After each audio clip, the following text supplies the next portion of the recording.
I'm sorry, Naruto, but I can't die yet, Haku said as he teleported away. No, Haku, you can't die yet, Naruto said, trying to stop him. He took one step forward when suddenly time seemed to stop. Do you want to save your friend? A voice echoed. Naruto looked around, but couldn't see anyone. Oh, sorry. You can't see me, can you? A figure phased into being. The person was blonde with blue eyes and had a blue crystal on his right cheek. He wore a high-collared beige jacket with chain mail at the shoulders and extending halfway to his elbows, a brown shirt under it, blue jeans, and black shoes. Who are you? Naruto asked as he backed up a bit, wondering if this was a trick of the Kyuubi. I am Lael, one of your ancestors, Naruto Uzumaki, the figure responded. But you didn't answer my question. Yes, I do want to save him, Naruto said. Lael smiled. Good. Now hold still for a second. Naruto tensed as Lael raised his left arm and a blue and purple sphere seemed to surround it. The sphere detached from Lael's hand and shot towards Naruto, slamming into him. Naruto cried out in slight pain and shock as another crystal sprouted from his right cheek and a second formed on his breastplate. What was that? Naruto asked Lael. I only unlocked your powers, Naruto, Lael explained. Your Kekkei Genkai, as it's called today. But what about Haku? He's probably dead by now, Naruto said as he realized how long he had been talking with his ancestor. This is only happening in your mind, Naruto, Lael explained. It's real, yes, but all of this is only a split second in the real world. Okay, so I can save him, Naruto said excitedly. You can, and I'll be telling you how to use your powers the whole time, Lael confirmed. Now go.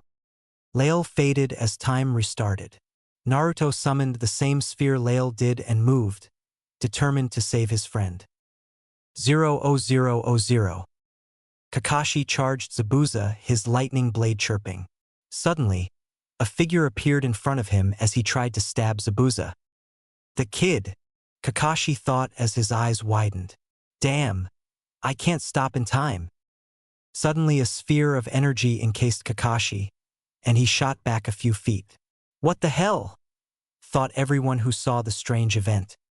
The sphere vanished from Kakashi and reappeared on Haku, who shot in the direction he came from and landed as Naruto walked out of the mist, his hand raised and encased in a smaller sphere. Naruto? How dash? Kakashi stuttered, then gasped as he saw Naruto's cheek. What the hell happened? Naruto shot him a look that said, I'll explain later, and turned to Zabuza. It's over, Zabuza. You've lost. He's right, Zabuza, a voice said. I'm so disappointed in you. Everyone turned and saw Gato, the criminal who terrorized Wave, standing in front of what looked like 1,000 bandits as the mist dissipated. So you did betray me, Gato? Zabuza said as he glared at the man. Of course I did, Gato said, then noticed Haku. Heh, I need to repay that brat for breaking my arm. Men, kill everyone. Some of the bandits raised guns and fired in rapid succession, only to see the bullets freeze as they hit a strange purple and blue wall. The shinobi looked at Naruto to see his hand raised and encased in energy. Naruto gestured and the bullets flipped over. He gestured again and sent the bullets back at Gato and his men. Gato ducked as the bullets came flying back and shouted, Men! Whoever kills that blonde brat gets a 50% bonus. He ran to his boat as the bandits charged. Naruto panted as the bandits charged. He didn't think he had the energy to help. Give me control for a minute, Naruto, Lael said in his mind. All right, Naruto agreed. Naruto started to fall forward but Lael, who was now in control, stopped him. Naruto, are you okay? Kakashi asked as he somehow consumed a food pill without taking off his mask, making even the bandits wonder how he did that. Yeah, I'm fine, Lael responded, knowing that the ninja wouldn't understand that Naruto's ancestor was in control of his body. I'll deal with these guys. He encased both hands in energy and rose them as the weapons of all the ninja near him. including Zabuza's sword, rose off the ground and floated between the shinobi and bandits, pointed at the latter. "Still want to fight?" Lael asked. The bandits considered it before one started to back away. Then more. Soon, all of the bandits were running as Lael encased Gato in Energ, then brought the businessman in front of the shinobi, still floating. "Now, Gato, I believe you have some checks to write," Lael said, sweating a bit. "Man, I'm getting rusty," he thought. "Oh well, I guess this is to be expected after who knows how long I've been gone." "Never," Gato screamed. "You sure? I could turn you over to Zabuza, right?" He shouted the last part at Inari and the civilians, all of whom had just arrived at the bridge, armed and ready to fight. They roared in approval. Gato's eyes widened as he took in the civilians, then glanced at Zabuza. "All right, I'll do it. Just put me down." Lael obliged with a smirk. As he set the man down, his vision blurred for a second. "Damn, I thought I had more time," he thought. "What happened?" Naruto, who had seen everything, asked him. "I guess I wasted a lot of your chakra," Lael thought at Naruto. "Sorry." That was the last either of them thought as Naruto collapsed. Naruto let out a groan as he woke up. He sat up and looked around. He was not in a location that he knew, that much he could tell. He was sitting in what looked like a cross between a sewer and a military bunker, with leaking pipes and ankle-deep water. "Where the hell am I?" he wondered out loud, and was answered with a slap on the back of his head. "I would appreciate it if you watched your language, Naruto," a feminine voice said, and Naruto, rubbing his head, turned around. Standing behind him were Lael and a female that he did not recognize. She had a beautiful face, yellow eyes, and short blonde hair with what looked like large leaves braided into it at the back. She was wearing a blue long-sleeved denim jacket that stopped halfway to her waist, a faded red shirt, short white gloves that royalty wore, and a red-orange short scarf in the front that housed a green jewel. She was also wearing beige short shorts that had suspenders and a white belt. Another belt, except this was bronze-colored with what looked like armor at each side. Long black socks that came up halfway to her thighs, and brown shoes. The woman looked to be about 3 years younger than Lael. "Sorry, but who are you?" Naruto asked her. The woman frowned. She looked at Lael and asked, "You didn't tell him?" Lael sighed. "I didn't really have time to explain everything, Althea." The woman, now known as Althea, sighed. "Very well. Naruto, I am Althea Sol Alfidaria, wife of Lael, former queen of the Lilti Kingdom, and crystal bearer of barriers." Naruto blinked. "You're my ancestor?" "Yes," Althea said as she smiled. "What's a crystal bearer?" Lael answered. "A crystal bearer is a human who has a crystal magically infused with his or her body. All crystal bearers, except one, had their powers at birth. They are identified by a crystal somewhere on their bodies, like my right cheek or Althea's breastplate at the base of her neck." Naruto absent-mindedly touched the crystals on his right cheek and breastplate. "When Althea gave birth to our first child, we discovered that a crystal bearer's powers can be passed to any offspring he or she produces," Lael explained further. Althea blushed slightly at that part and said, "And we also discovered that bearers that lost their powers can still pass their powers to their offspring as well." "What do you mean?" Naruto asked. "How can bearers lose their powers?" Lael sighed and explained the story. From the Yuka tribe, a race of slender-built humans who always wore armor, was wiped from existence after the Lilti tribe destroyed the Yuka tribal crystal until a Yuka named Amidatilion, who was a crystal bearer with power over summoning, appeared and attempted to restore the Yuka tribal crystal by gathering its shards, to Amidatilion sacrificing himself by protecting Lael from Jigren, a Lilti and crystal bearer with the power to crystallize people, and ending with Lael's final fight with Jigren, killing him and restoring the Yuka crystal, which made all living crystal bearers except him lose their powers. "Whoa," Naruto said. "That's quite the story. But how come you never lost your powers, Lael?" Lael and Althea exchanged a look, both of them frowning in thought. "Honestly, I don't know," Lael answered. I have a theory about that, a feminine voice said, making the three turn to the voice. Standing there was a yuka in dark green robes that Lael recognized. The yuka's helmet was shaped similar to an eagle's head with a flat metal half-circle surrounding the top of it connected via rods that went into the base. Small bat-like wings could be seen on the back of its armor, identifying it as most likely male. Its spine was replaced with a blue crystal, signifying it as a crystal bearer. Amiditelion? What are you doing here? I have no idea, but I would like to know where here is, the yuka responded, looking around. I could tell you that, another voice said, and the quartet turned to see a giant cage that wasn't there before. On the cage was a small note with the kanji for seal written on it. Behind the cage was a giant fox with orange fur and 9 tails laying on the ground and observing the 4. Amiditelion stiffened when he saw the tails. You're the 9-tailed fox demon, he said in surprise and awe. The fox grinned. Indeed I am. I am surprised that you 3 crystal bearers are here, and that my vessel is a descendant of Lael. Vessel? Amiditelion asked in confusion, then looked at Naruto. Ah, now I know where we are. We are in young Naruto's mindscape. Naruto frowned. This is my mindscape? I seriously need to remodel the place. Couldn't agree more, the fox said. I should have booked this vacation in advance. Maybe I would have gotten a better place like a beach instead of a sewer. And whose fault is it that my mindscape is like this? Naruto asked the fox, his face contorted in rage. If you hadn't attacked the village, I wouldn't be the village pariah, and my parents, whoever they are, would still be alive. There seems to be a misunderstanding, Amiditelion said. The 9-tailed fox demon, or Takashi as that is his name, would not attack a town, village, or city unless someone from that village attacked him or his family first. You seem to know quite a bit, Yuka, Takashi said. But you are correct. I was tricked into attacking Konoha. 2 men killed my mate and kit, and 1 left behind a shinobi headband signifying that they were from Konoha. Naruto frowned. You had to have seen the guys.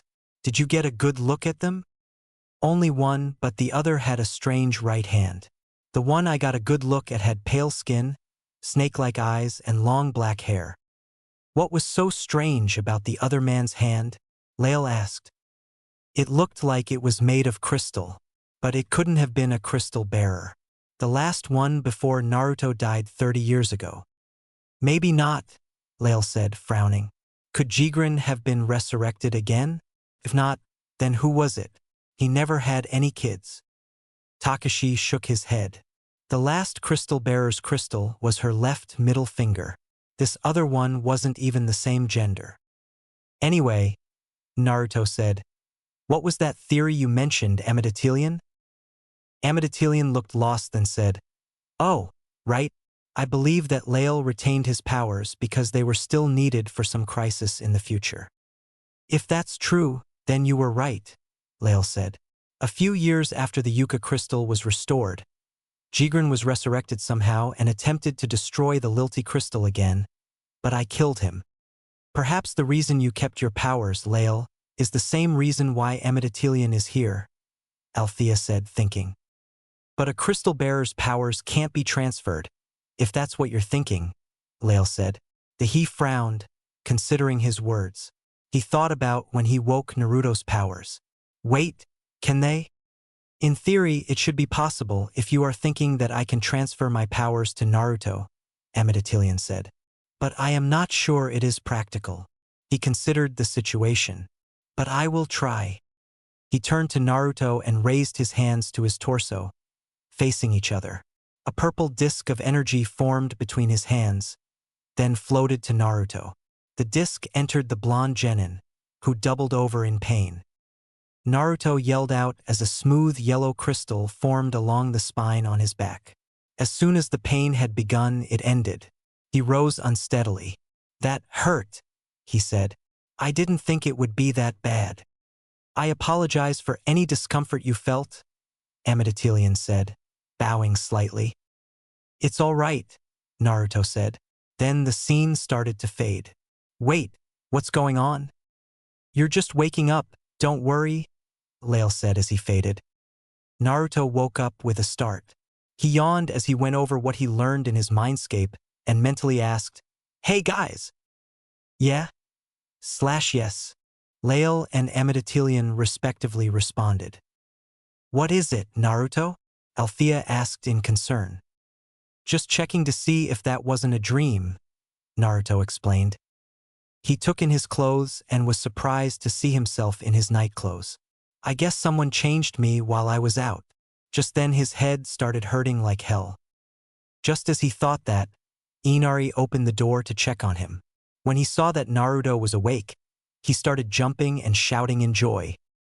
"NGH." Naruto grabbed his head. "Inari, could you keep it down? My head is killing me.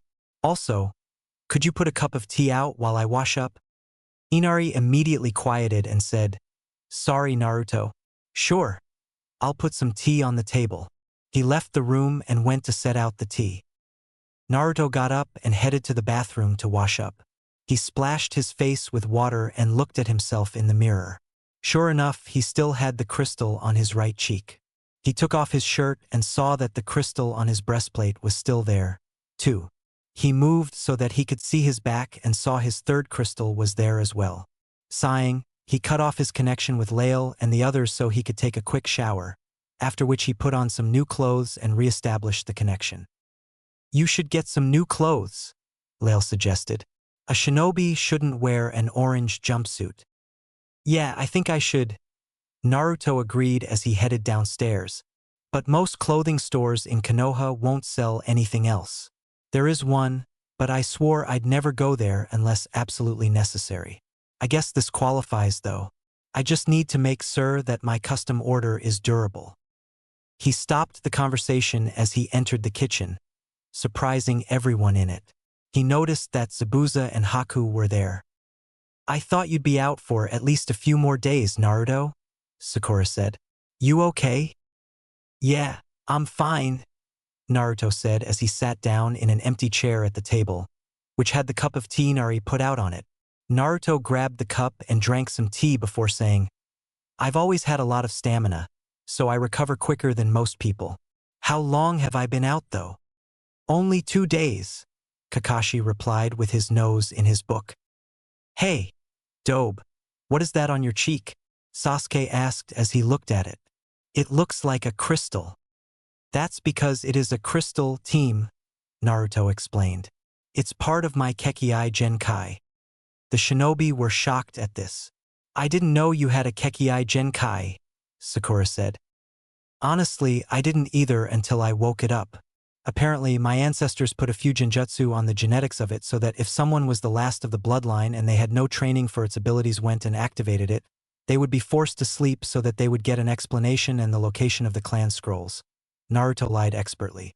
"Can't tell them the truth. I'd get thrown in the wacky shack."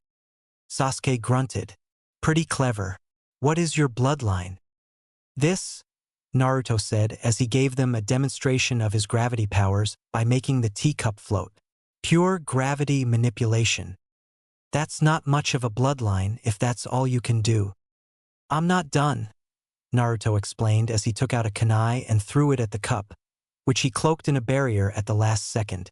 "I can also create barriers at will." Sasuke frowned. "Okay, I'll admit that one is useful. There is another part, but I won't show it until I've read the clan scrolls. Otherwise I could screw up," Naruto said. "Anyway," Kakashi interrupted. "Now that you're up, we can leave, seeing as the bridge was finished yesterday." "What about Zabuza and Haku?" Sakura asked. "We'll be coming with you since Kakashi and Naruto technically captured us," Zabuza said. Later, the shinobi stood at the completed bridge, facing the citizens of Wave. "I guess this is goodbye," Tizuna said. "Really, thank you for everything." "Don't worry, we were happy to help," Kakashi said with an eye smile. "I hope you'll visit us sometime," Inari said, tearing up. "We will," Naruto said. "See ya."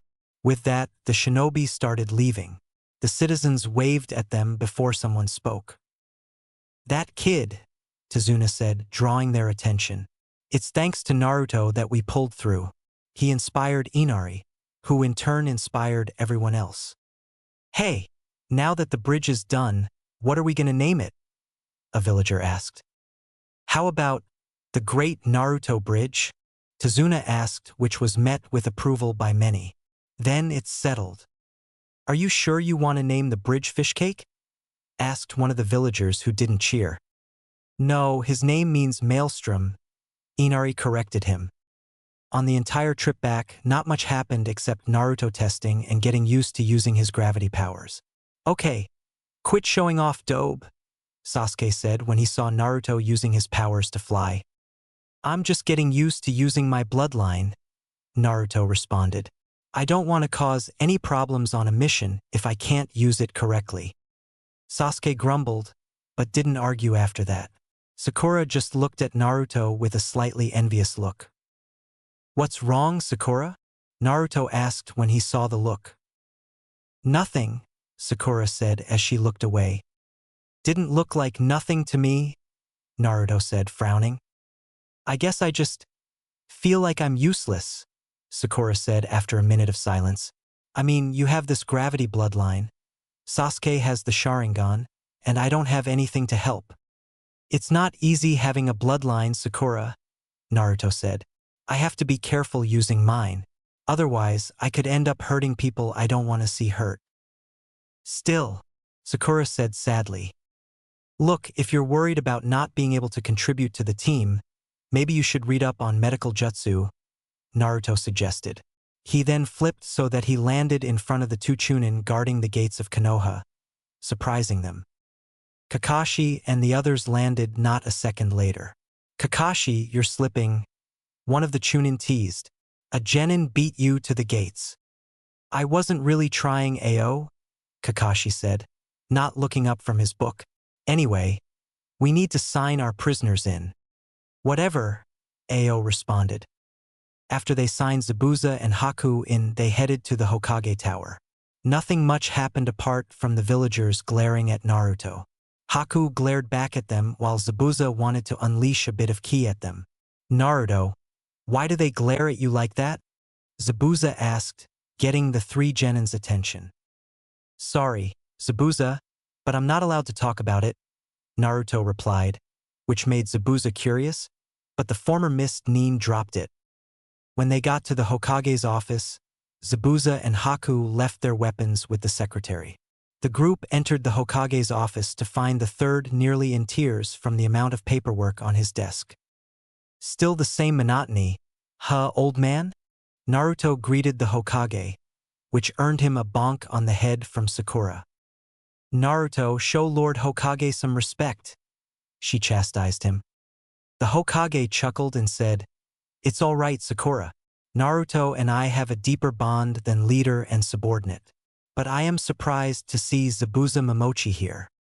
It turns out Tazuna lied about the mission, and it was revealed to be A rank, not the C rank we were given, Kakashi said before he gave his oral report.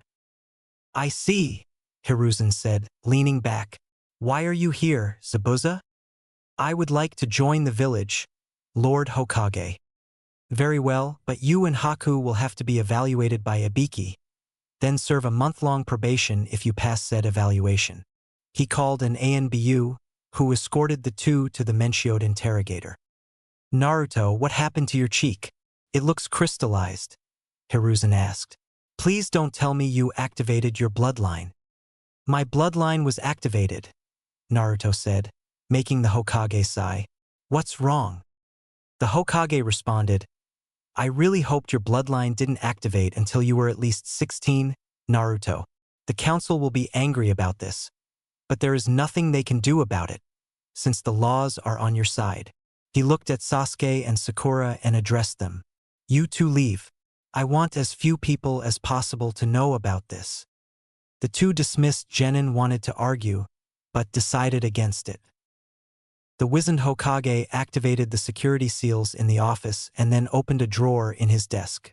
He pulled out a scroll and handed it to Naruto, saying, This was written by your father shortly before he died.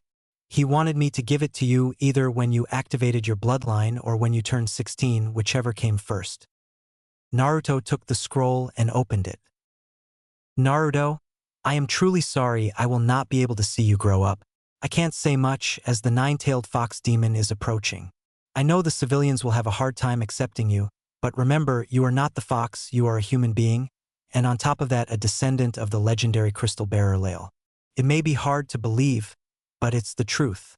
You will be his last living descendant after tonight. Never give up and always keep your friends close. Prove to the civilians you are not the fox. Once again, I am sorry for placing this burden on you. I hope you can forgive me. Your father, Minato Namikaze, 4th Hokage and Yellow Flash of Konoha. Naruto looked down after he finished reading the scroll. So my father is the same man who sealed the nine-tailed fox within me. Kakashi and the Hokage hung their heads at how sad Naruto was. But he was Hokage. How could a leader force any other parent to make a sacrifice like that? I understand his position, but I'm still going to slug him when I see him in the afterlife. This earned a chuckle from everyone seen and unseen. Is this all, old man? Not quite, the Hokage said. I have a feeling you're keeping something from me. Naruto sighed.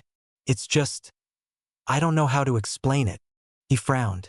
Is there a way for you to enter my mindscape? Everyone was shocked at this. Yes, why? The Hokage asked. It'll be easier to explain. The Hokage sighed as well. All right, I assume you want Kakashi to join us? Yes. Okay, let's see what you want to explain, the Hokage said as he stood up, went around his desk, and placed a hand on Naruto's shoulder as Kakashi grabbed the other shoulder. Naruto then drew them into his mindscape. Naruto's mindscape. The three shinobi woke up to find themselves in a sewer-like environment. My god, is this really your mindscape, Naruto? Hiruzen asked as he looked around. Yeah, I need to remodel the place, huh? Naruto half-joked. Only thing is, I don't know how. I could help you with that, Takashi said, alerting the older shinobi to his presence. Kakashi and the Hokage turned around and saw Takashi in all his glory. What do you want? Hiruzen asked cautiously. I just want to tell you what really happened the night I attacked the village, Takashi said before explaining. So that's why, Kakashi said. He could tell the fox wasn't lying. You made a foolish mistake. That about sums it up, Takashi said, nodding. Is that all? No, you also have us to talk to, Lael said as he, Althea, and Amidatilion faded into the shinobi's view. To say the Hokage and Kakashi were shocked would be an understatement. What the hell? Kakashi shouted. Calm down, Kakashi-senpai, Naruto said before introducing them and the bearers explaining themselves. I see, Hiruzen said. Well, this is surprising. I didn't know that Naruto's bloodline came from crystal bearers. Honestly, I didn't know that would happen until after it did, Lael said, scratching his crystal. That's all I wanted to tell you, Naruto said as he and the shinobi left. Real world. The three shinobi opened their eyes and found themselves back in the Hokage's office. The Hokage shook his head and sat down in the chair behind his desk. Well, that was enlightening, he said.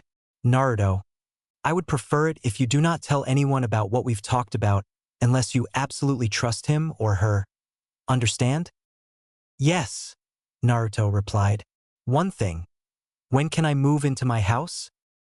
Just as soon as you sign the release forms, his grandfather figure said as he pulled out some documents. Naruto sat down, looked them over, then signed them. Well, that settles it. You can gather your things and move in today. Kakashi, would you accompany him? Of course, Lord Hokage, Kakashi replied, then left the office with Naruto. The two nin soon exited the building, accidentally bumping into Hinata Hyuga, a blue-haired, white-eyed shy girl who was wearing a heavy beige jacket with a mesh shirt under it and dark blue shinobi pants. Oh, sorry, Hinata, Naruto said. Why caused her to faint? blushing profusely from the close contact with the boy she had a huge crush on. Naruto caught her before she hit the ground. Kakashi-sensei, what did I do? Kakashi just gave a knowing eye smile and said, that would be telling now, wouldn't it? Naruto glared at his sensei before setting Hinata onto a bench and sat down next to her, waiting for her to wake up. Kakashi looked at them thinking, they would make a good couple. I wonder what I could do to get them together. He then began to plot about ways to do just that. Hinata woke up at that point and sat up, not noticing Naruto beside her until he said, you okay, Hinata? Hinata jumped, blushed and said, Eep, I am fine, Naruto-kun. You sure? Naruto asked, noticing her blush. He placed his hand on her forehead. You don't have a fever, do you? Hinata's blush deepened as she thought, he's touching me. I am going to faint if he keeps this up. She took his hand off and said, I am fine. And Naruto, why you don't have to worry about me? You sure you're okay? Naruto asked her, to which she nodded. If you're sure, just don't overdo it. Okay? Okay. Well, Naruto said, standing up, I have to go. Maybe we could get some ramen together sometime? Hinata blushed again and thought, is he asking me out? I would like that. Naruto smiled and said, cool. How about tomorrow at 3? Sure. I'll see you tomorrow, Naruto-kun. Yeah, see ya, Hinata-chan. He then left with Kakashi, leaving a profusely blushing Hinata, who was close to fainting again, behind him. Well, that was a surprise, Naruto, Kakashi said. Yeah, I don't know why I asked her out, Naruto replied, or why I added the suffix. It just felt right. Maybe you like her, Kakashi hinted. Naruto frowned in thought. Maybe, he said. I'll think about it tonight. The two walked in silence for the rest of the journey, each lost in their own thoughts. One thought they shared was that things were about to get interesting. Naruto and Kakashi stood in front of a gate that led to Naruto's inherited house. Though, house would be an understatement. Instead of the simple 4-bedroom house Naruto had expected, he saw a beautiful 3-story building with an overgrown side garden. The building looked pristine, as if people still lived in it. The garden was full of weeds and the grass was a bit high, but it still looked like a property one could live in. Naruto whistled. Nice place, but I thought my dad was humble, from what I've heard. Kakashi nodded and replied, he was.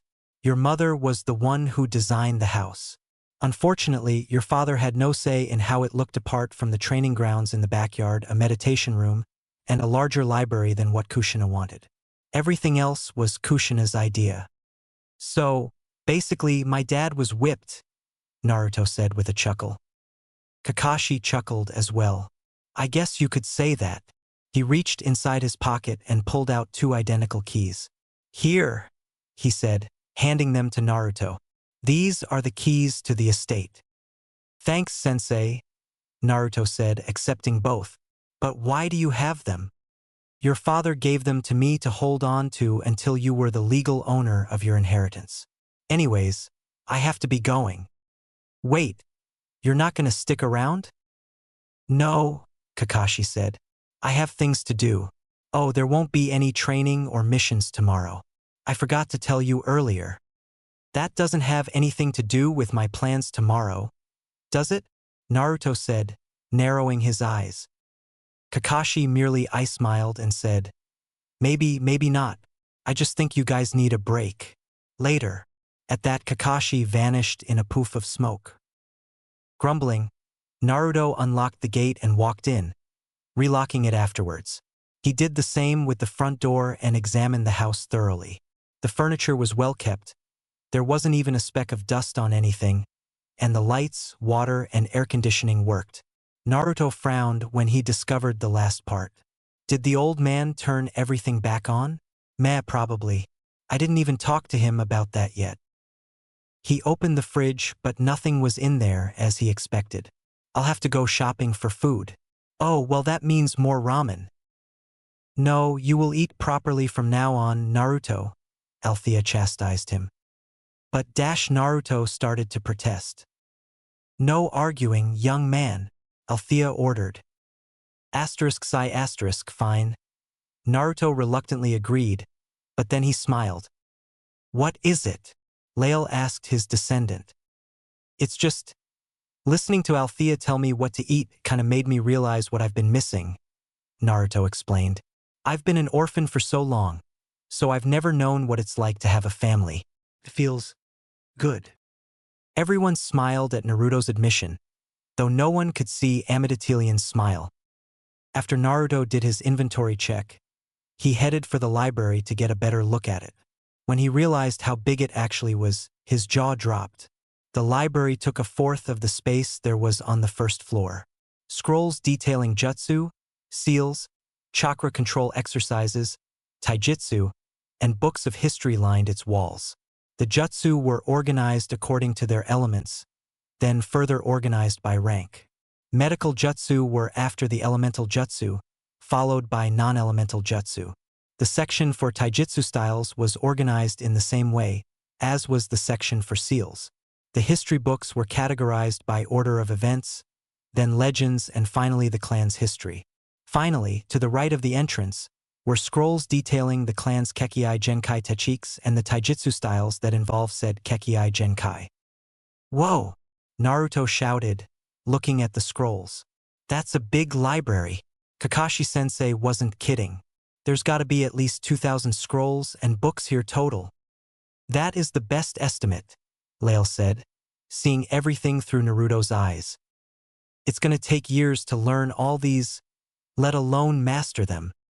We could train in your mindscape, Takashi said. But you may want to do the remodeling first. I won't be able to help otherwise. How can I learn all these quicker in my mindscape? Time flows differently in your mindscape, Takashi explained. Hours could pass in here and it would only be a few minutes outside your mindscape. But we shouldn't do that, at least for your clan's taijutsu styles. You need the physical training as well. Though you could use shadow clones to help learn the theory, and then spar against them. Huh? How can shadow clones help? Naruto asked, making Takashi do the fox version of a face vault. You mean you didn't know that you learn everything your clones do? Takashi practically shouted. No, I didn't know that. Well, now you do, Takashi grumbled. I'll start on this after I get everything I need, Naruto thought, then made a few shadow clones and gave them specific instructions on what to get. I also need to go to that store to get a new set of clothes after I come up with what I want. Then it hit him. Yeah, that'll work. He found a blank scroll, sat down, and drew the clothes he wanted, detailing everything and leaving notes on the scroll. Soon he was finished. Now all I need to do is go to Thart's store. With that thought, he left, leaving behind a clone to open the gate for the rest of the clones when they returned. Later, Naruto walked into the Shinobi's Path, the only weapon and clothing store for Ninja Run that was actually run by a ninja.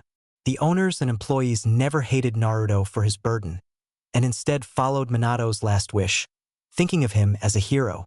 Naruto, grateful to them, shopped only at their store for weapons but never bought any clothes. But that would change today. The clerk looked up, saw Naruto and smiled warmly. Ah, Naruto, she said. What can I do for you? Hey, Okichi.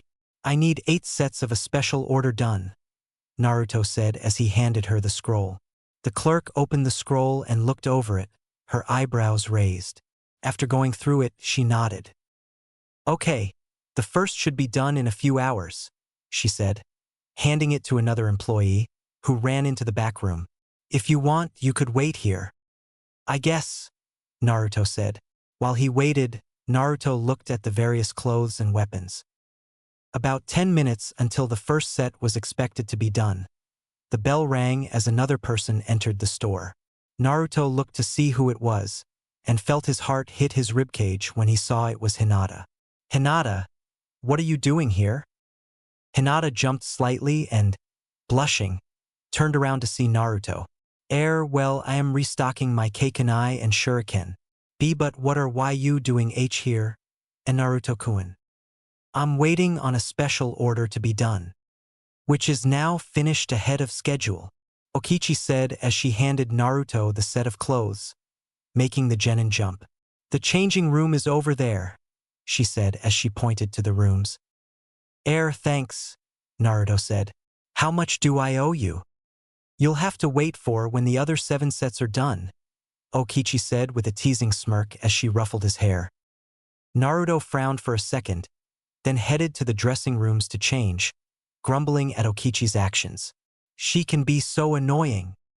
Hinata looked at Okichi. How do you know and Naruto-kun? Okichi smiled sadly. I've known him for years.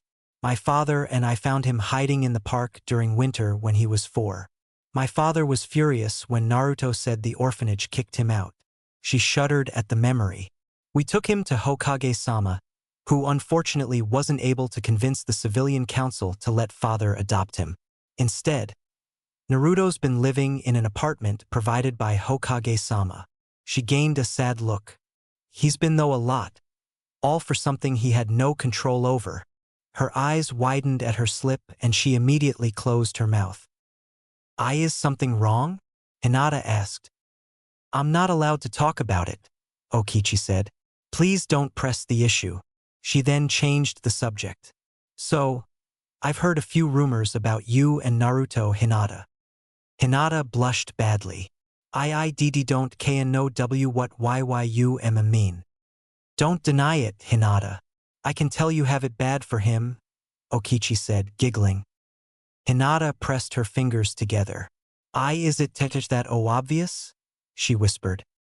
Not really, Okichi lied to help her. But listen, Naruto doesn't know what it means to care about someone like how you care about him. You'll have to be patient, but I think you two would make a great couple. Your kids would look adorable. Hinata blushed again, this time nearly fainting at the thought of having Naruto's children. Hinata, are you okay? Naruto asked as he reappeared in his new clothes and saw Hinata's face. Hinata turned to look and promptly fainted with an extremely red face, a slight nosebleed, and only one thought. My Kami. He's hot. Naruto had replaced his orange jacket with a black version of Lail's jacket. On the back were 3 symbols forming a triangle. The red swirl he had on his previous jacket was near the base of his neck, the clavet symbol in white near his left hip, and the lilty symbol in white as well near his right. He was wearing a standard dark blue ninja shirt under his jacket, black ninja slacks, and black ninja sandals. Naruto rushed up to Hinata and caught her before she hit the floor. Hinata? What happened, Okichi? Okichi just smirked. Maybe it was your new look, Naruto. Huh? Okichi giggled. One day you will understand what I mean. But not today, 'cause I'm not saying anything. Why not? 'Cause it's more fun that way. Hinata woke up with a sleepy moan. Hinata, are you okay? Naruto asked her. I am fine, Naruto-kun. What made you faint? Why you look hot? Hinata said in a half-asleep daze, then blushed as she realized what she said and who she said it to. Close to fainting again, she pressed her fingers together as she looked away from Naruto. Naruto was blushing badly as well. Why you think I look hot? Hinata nodded, not trusting her voice. Naruto blushed more at her confirmation. Naruto stuttered. Okay, you too. This is a store, not a couple's restaurant, Okichi said, attempting to dissolve the tension. It worked somewhat. The 2 genin broke apart, but didn't look at each other. I'll see you tomorrow, Hinata. How about we meet at Ichiraku's? Naruto said, leaving. Okay, Hinata said, moving to buy her replacement weapons. Okichi just looked at the 2 in turn, then mentally sighed. That went well, she thought sarcastically. I hope they get past this. She ringed up Hinata's purchases and watched the Hyuga leave. Naruto, if only you knew how she feels about you. I don't want you to be lonely. You're like a brother to me.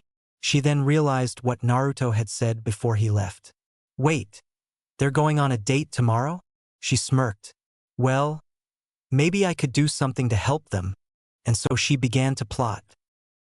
Next day, Sakura and Sasuke waited at the bridge that became their normal meeting spot, waiting for Kakashi and Naruto.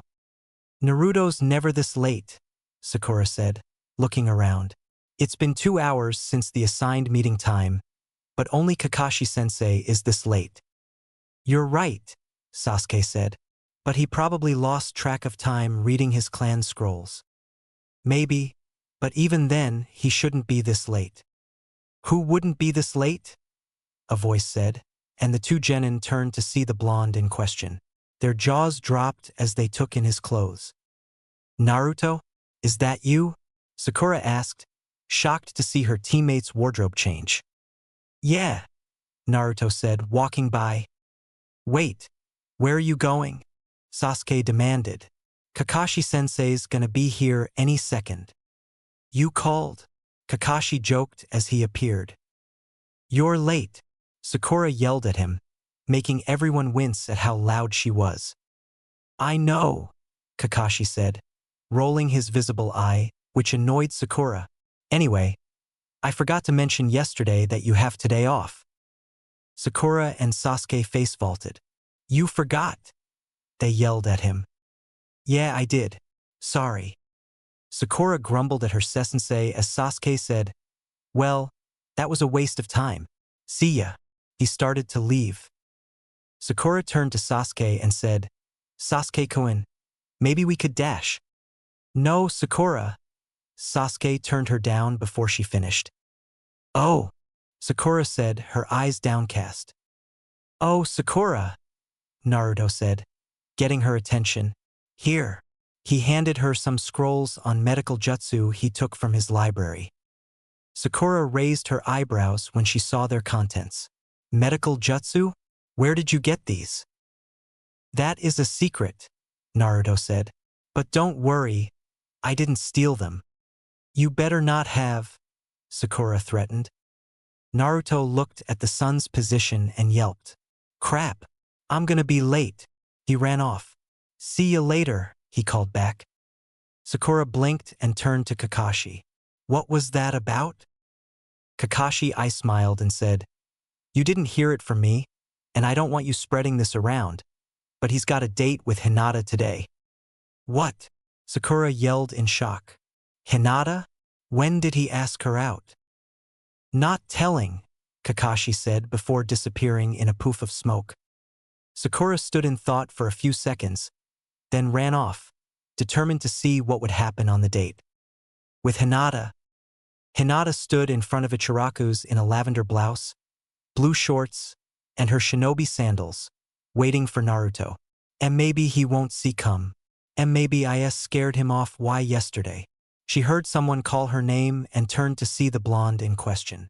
She blushed as she thought, he still looks hot. Hey Hinata, sorry I'm late.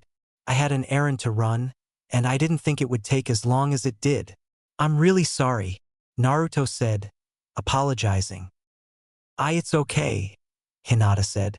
She started to walk into Ichiraku's when Naruto grabbed her hand and turned her around. We're not eating at Ichiraku's, Hinata, Naruto said before he led her along for a few minutes until they reached a restaurant. Ah, here we are. Hinata looked at the restaurant and felt her jaw drop. And Naruto-kun, this is the second most expensive restaurant in Kekkei. I can't let you spend money on MEH here. She really didn't want Naruto to go broke just because he was taking her on a date. WESH should go somewhere else. Naruto shook his head. It's fine, Hinata. I can afford it. Even so, this is too expensive, especially FF for a FFF first DDD date. She blushed at the last part. Naruto blushed as well. Really, it's fine. And no, I can't accept this. Please. Can't we go somewhere else? She looked at him with puppy eyes, making him sweat a bit. Naruto sighed after a second and said, Okay, if it's that important to you. How about you decide? In Naruto's mindscape, Lael chuckled at his descendants' predicament and said, Naruto's so whipped, and they aren't even dating. Althea crossed her arms and asked, Whipped, Lael? Lael's sweat dropped and stuttered, Air. Well. Be quiet, Lael, Althea said, turning her attention back outside. Yes, dear, Lael said as he hung his head. Takashi chuckled and thought, now who's whipped? Back in the real world, Hinata stopped at a more suitable restaurant for a first date. How about here, Naruto-kun? The restaurant was Dendai Don's, which served all kinds of food, from hamburgers to ramen, and everything in between. Naruto looked at the restaurant and nodded, saying, Sure, Dendai Don's is a good place. The two walked in and saw that not a lot of people were there. Must be a slow day, Naruto thought as a waiter walked up. The waiter looked at Naruto like he was scum on his boots and said, I'm sorry, but we're booked for the day. I'm afraid you'll have to go somewhere else. Naruto frowned and said, What do you mean you're booked? This place isn't even half full. Excuse me, a voice said. But what were you saying, Rai? The three turned to see the owner, Dendai Don himself, coming towards them in chef's clothes with a frown on his face. Rai, the waiter, began to sweat a little. Nothing, Dendai, sir. Rai tried to falsely explain. Liar, Dendai said. I heard what you told them. One more mess up like that and you can consider yourself fired. Understand? Why, yes, sir, Rai said. Good. Now show our guests to their seats, Dendai said. Yes, sir, Rai said, and showed Naruto and Hinata to a small booth away from everyone else. He gave them menus and said, Please wait one moment. Your server will be here to take your orders soon. With that, Rai left after shooting a hidden glare at Naruto. What was that about? And Naruto-kun? Hinata asked, trying to figure out why Rai seemed to hate him. Naruto hesitated before he said, It's nothing, Hinata. Don't worry about it. Hinata looked in his eyes and saw that he was lying. Why would he lie? Does he think he can't trust me? Hinata looked downcast until Naruto spoke up. What are you going to order? Hinata jumped slightly and looked at her menu. I think I'll order a medium rare steak with fries and a pea potato. What about you, Naruto-kun? I think I'll get the same, Naruto said. At that point, the server came and said, Hi, I'm Lin, and I'll be your server today. What can I get you? She wrote down the genin's orders as they said them, and then she asked, Okay, what would you like to drink? Some TW would be okay, Hinata said. And you, sir? Lin asked, narrowing her eyes fractionally. Some tea as well, Naruto said. Got it, Lin said, writing down both orders. I'll be back shortly with your drinks. She left to get their drinks and to take their orders to Dendai Don. So, Hinata, Naruto began, how about you tell me more about yourself, and I'll do the same? Hinata nodded shyly and said, Oh, okay. She then started telling him about herself, shyly at first but became more confident as she talked. Naruto listened intently as she talked, encouraging her when she fell silent or hesitated. He learned that her favorite foods were zensai and cinnamon buns, and her least favorite food was shellfish. Her hobbies were flower pressing, cooking, and trying to improve her clan's techniques. When Naruto asked why about the latter, she said the clan's taijutsu style didn't seem to work with her. She said part of her dream was to unite her clan, but refused to say what the other part was, instead blushing furiously when Naruto tried to get her to tell him. While she talked, Lin arrived with their drinks and told them their food would be done soon, to which they nodded. Hinata finished soon after that and fell into silence, blushing slightly from opening up to her crush so much. Naruto smiled and thanked her, which made her blush more, then started telling her about himself as well. Hinata listened intently, making a mental note when Naruto mentioned his like for sweets. She encouraged him as well and shyly prodded for details. She already knew his favorite food was ramen, but shyly offered to cook for him sometimes when he said his least favorite foods were vegetables. They both blushed badly, but managed to keep talking. Naruto said his hobbies were pranking and gardening, the latter of which surprising Hinata. He then restated his dream of becoming the greatest Hokage, to which she said something that made him blush. I know why you will be Enen Naruto-kun. Hinata blushed at her words. Naruto, after toning down his blush, smiled gently and said, "Thanks, Hinata. I'm glad that I have some people to support me." Hinata blushed more and smiled at him. Their food arrived at that point. They thanked Lin, said a brief prayer of thanks, and started eating. They ate in silence until Hinata asked Naruto something that had been bothering her. En Naruto-kun? What is that blue object on your right cheek? Naruto scratched his crystal. Well, Naruto stammered before he looked around for eavesdroppers. There were none. He leaned in close and whispered, "Can you keep a secret?" Hinata nodded, confused. "This crystal identifies me for who I am and who my ancestors were. I have another on my breastplate and one on my back along the spine." "What do you mean, who my ancestors were?" Hinata asked, confused. "My ancestors were the crystal bearers Lael and his wife Althea Sol Alfideria," Naruto explained, shocking Hinata. "This crystal on my cheek shows that Lael's powers over gravity have been passed on to me. The crystal on my breastplate shows that Althea's powers over barriers have been passed to me as well. Why, you're the last living descendant of the Lael and Althea Sol Alfideria?" Hinata whispered in shock. "Why, you're our royalty, and Naruto Kekkei. "No, I'm not," Naruto denied. "The Lilty Kingdom has faded, Hinata. I'm no more royal than any of the civilians, and I don't want any special treatment because of my lineage. That's why I'm telling you. I know you won't treat me any different because of it.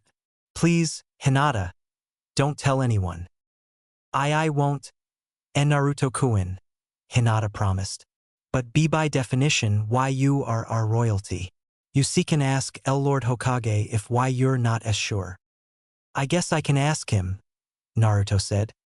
"And Naruto-kun, can I see your powers over G-gravity and B-barriers?" "Not here, Hinata," Naruto said, glancing around to check for eavesdroppers again and finding none. "I'll show you if you want to see them, but somewhere with no one around. Okay?" He started eating again. "Okay, Naruto-kun," Hinata said as she started eating again, eager to see his powers. After they were finished, Lin came by, took their empty plates and gave them the check. Naruto paid the full 1,500 Ryo bill and left Lin a tip of 750 Ryo. The two genin left Dendai Dons and headed to the training fields so Naruto could show Hinata his powers. They arrived at the field to find it deserted. Hinata looked at the sun's position to check the time and gasped. "What's wrong?" Naruto asked. "My team W will BBHH here SS soon," Hinata explained quickly. "I forgot we have a meeting today. Why you have to leave? I'll be in trouble with Kekkei sensei for forgetting. And I don't want you in trouble either." "Too late," Naruto said, looking behind him. Hinata turned around to see her team standing there. Kurenai Yuhi, a woman in her 20s with long and slightly curly black hair, red eyes wearing a battle dress that looked like battle wrappings, was looking at the two genin in front of her with mild amusement, slight annoyance, and some confusion on her face. Shino Aburame, a boy with spiky black hair who always hid his eyes behind sunglasses and wore a gray coat that covered the lower half of his face, had his eyebrows raised. Kiba Inuzuka, a boy with spiky brown hair, brown eyes, and red fong tattoos on his cheeks wearing a gray jacket with the hood up, was glaring at Naruto, wanting to kill him. Akamaru, Kiba's little white-haired dog that usually rode on his master's head, looked like he was smirking. "Well, Hinata, this is a surprise," Kurenai said, not recognizing Naruto in his new outfit. "I thought you liked Naruto. Who's this?" Naruto just raised his eyebrows and said, "I am Naruto." Kiba and Kurenai looked shocked for a second before Kiba yelled, "Liar! Naruto wears an orange jumpsuit. Who the hell are you?" "Kiba, use your nose and your brain," Naruto said. "My last mission made me start to take my ninja career seriously." Kiba just scoffed. "You really think I'm gonna believe that? You don't know anything about Naruto, do you?" "I am Naruto," Naruto restated, starting to get annoyed with the Inuzuka. "That's it. You're going down, faker," Kiba said as he shot at Naruto. Naruto just jumped back until he was a safe distance from the others, making Kiba go after him. Kurenai was about to yell at Kiba before Naruto looked at her and gave her a silent message. "I'll deal with him." Kiba shouted, "Tunneling Fong," as he spun his body and turned into a gray sideways tornado aimed at Naruto. Naruto waited until he was 10 feet away before his right hand made a translucent light blue sphere with cubes fading into and out of existence in a circle around the sphere. A translucent light blue half-sphere surrounded Naruto as Kiba closed in. The Inuzuka hit the barrier, fought it for a few seconds, then was thrown back as Naruto expanded it. Kiba landed on the ground in a heap and said, "What the?" He looked at who he believed was a fake Naruto to see the barrier around him and the sphere in his hand. "Okay, that proves you're not Naruto. He can't do anything like that." Naruto just shook his head as he dropped the barrier. "You idiot. You're ignoring your nose. Bad idea." Kiba growled and shot at him again, this time attempting to punch him. Naruto encased his hand in blue and purple energy and waited until he was in striking distance.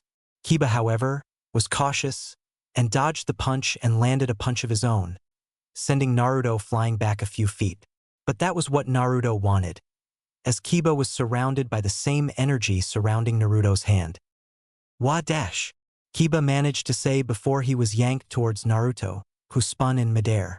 Kiba flew forward and up in a quarter circle before the energy that was surrounding him vanished, making the unprepared boy fly into a tree trunk with a loud wham.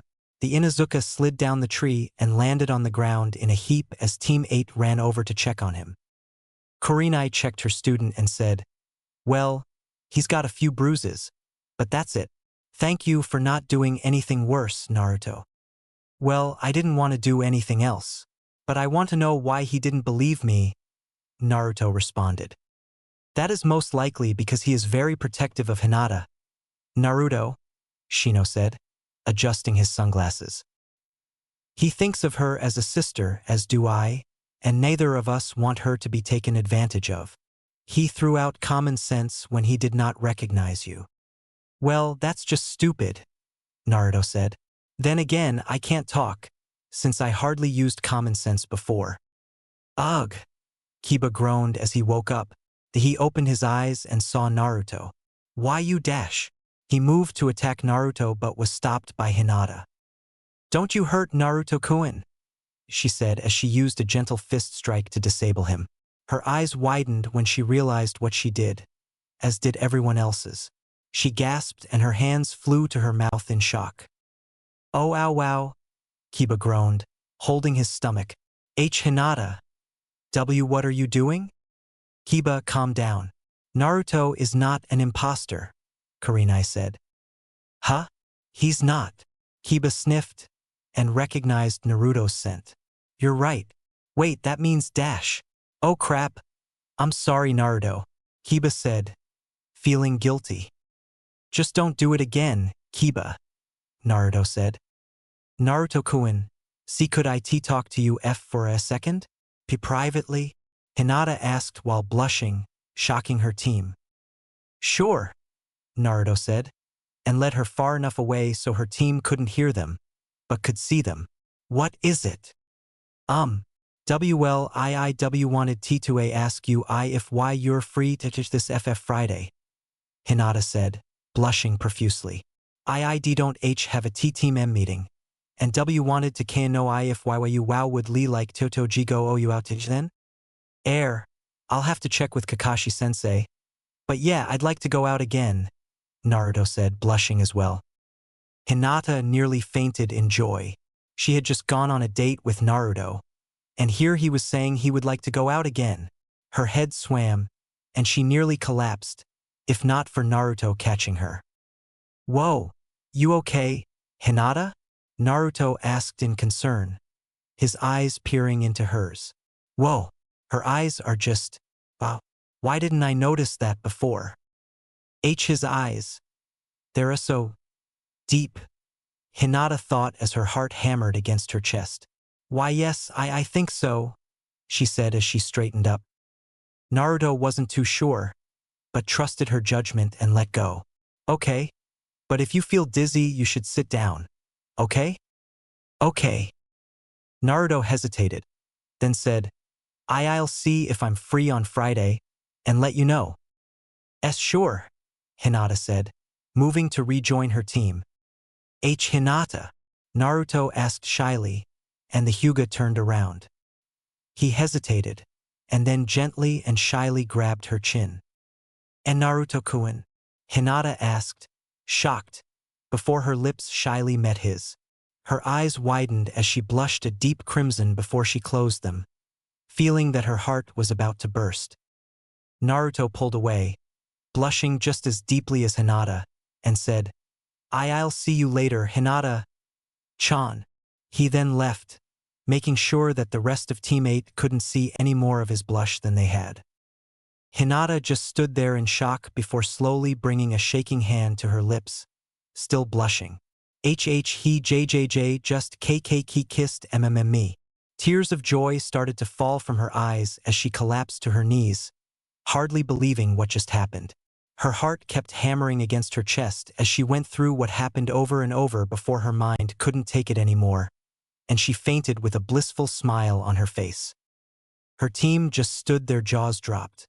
Naruto just kissed Hinata, and only after one date, they could hardly believe that she was getting the man she set her sights on so soon. Kiba and Shino made mental vows to make sure to beat Naruto to a pulp if he hurt her, while Kurenai made a vow to torture him if he did the same. They snapped out of their dazes as they saw Hinata faint and rush to her, knowing that things were getting really interesting. Naruto shuddered and thought, why do I have the feeling that I'd be in a lot of pain if I hurt Hinata?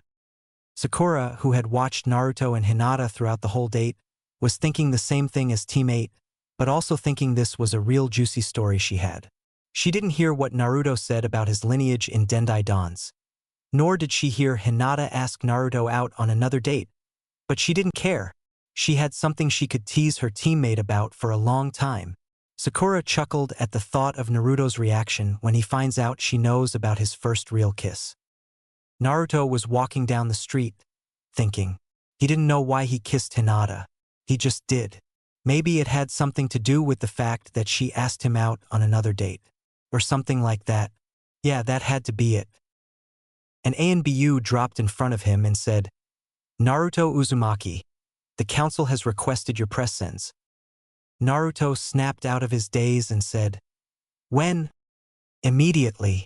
You were expected to be there 10 minutes ago, but I could not find you due to your wardrobe change. The ANBU placed his hand on Naruto's shoulder and shined to the doors of the council room, bringing Naruto with him. He took his hand off and left immediately.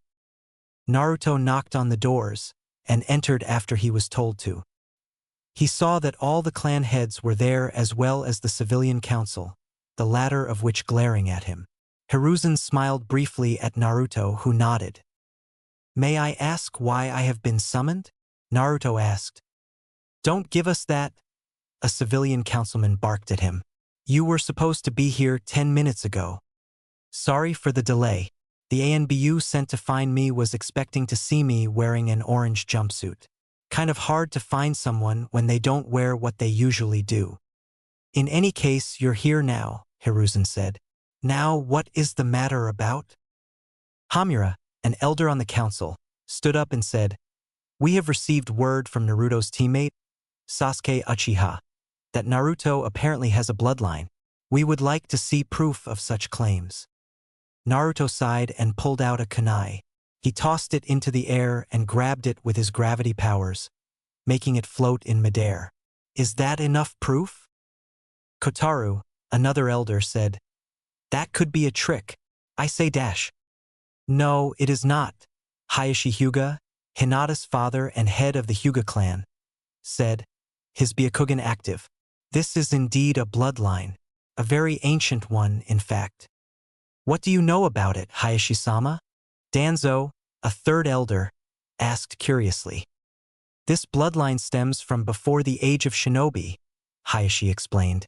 The first person to carry the bloodline was someone we all have heard about, the crystal bearer Lael. The rest of the council minus Shikaku Nara was shocked. Lael? Kotaru asked. This boy is a descendant of Lael? He is, Hiruzen said. That also makes him the last living descendant of Althea Sol Aphataria as well. And he has inherited her bloodline as well. Daiki Haruno, Sakura's father, stood up and said, Naruto-sama, I would like to arrange a marriage contract between you and my daughter Dash. No, I will not marry anyone who loves me only for my title. Naruto interrupted him. You can forget about your contract. Daiki sat down, annoyed. He thought Naruto liked his daughter and would jump at the chance to be with her. Regardless, Naruto-san, you will have to go through the Clan Restoration Act, Hamura said, smirking. If you do not find at least 2 wives by the time you are a Chunin, we, the council, will be able to select for you. Naruto frowned for a second before asking, May I see the wording of the Clan Restoration Act, so I can be sure that that's true? Hiruzen had an ABNU bring a law book and gave it to Naruto, telling him which section to turn to. Naruto turned to the section on the CRA and read it, frowning. As he read more, he started smirking, which made the civilian Kusal worried while the Shinobi Council wondered what was going through his head. Then Naruto started chuckling, making the Shinobi side think he found a loophole, which he did. What is so funny, Naruto-san? Kotaru asked.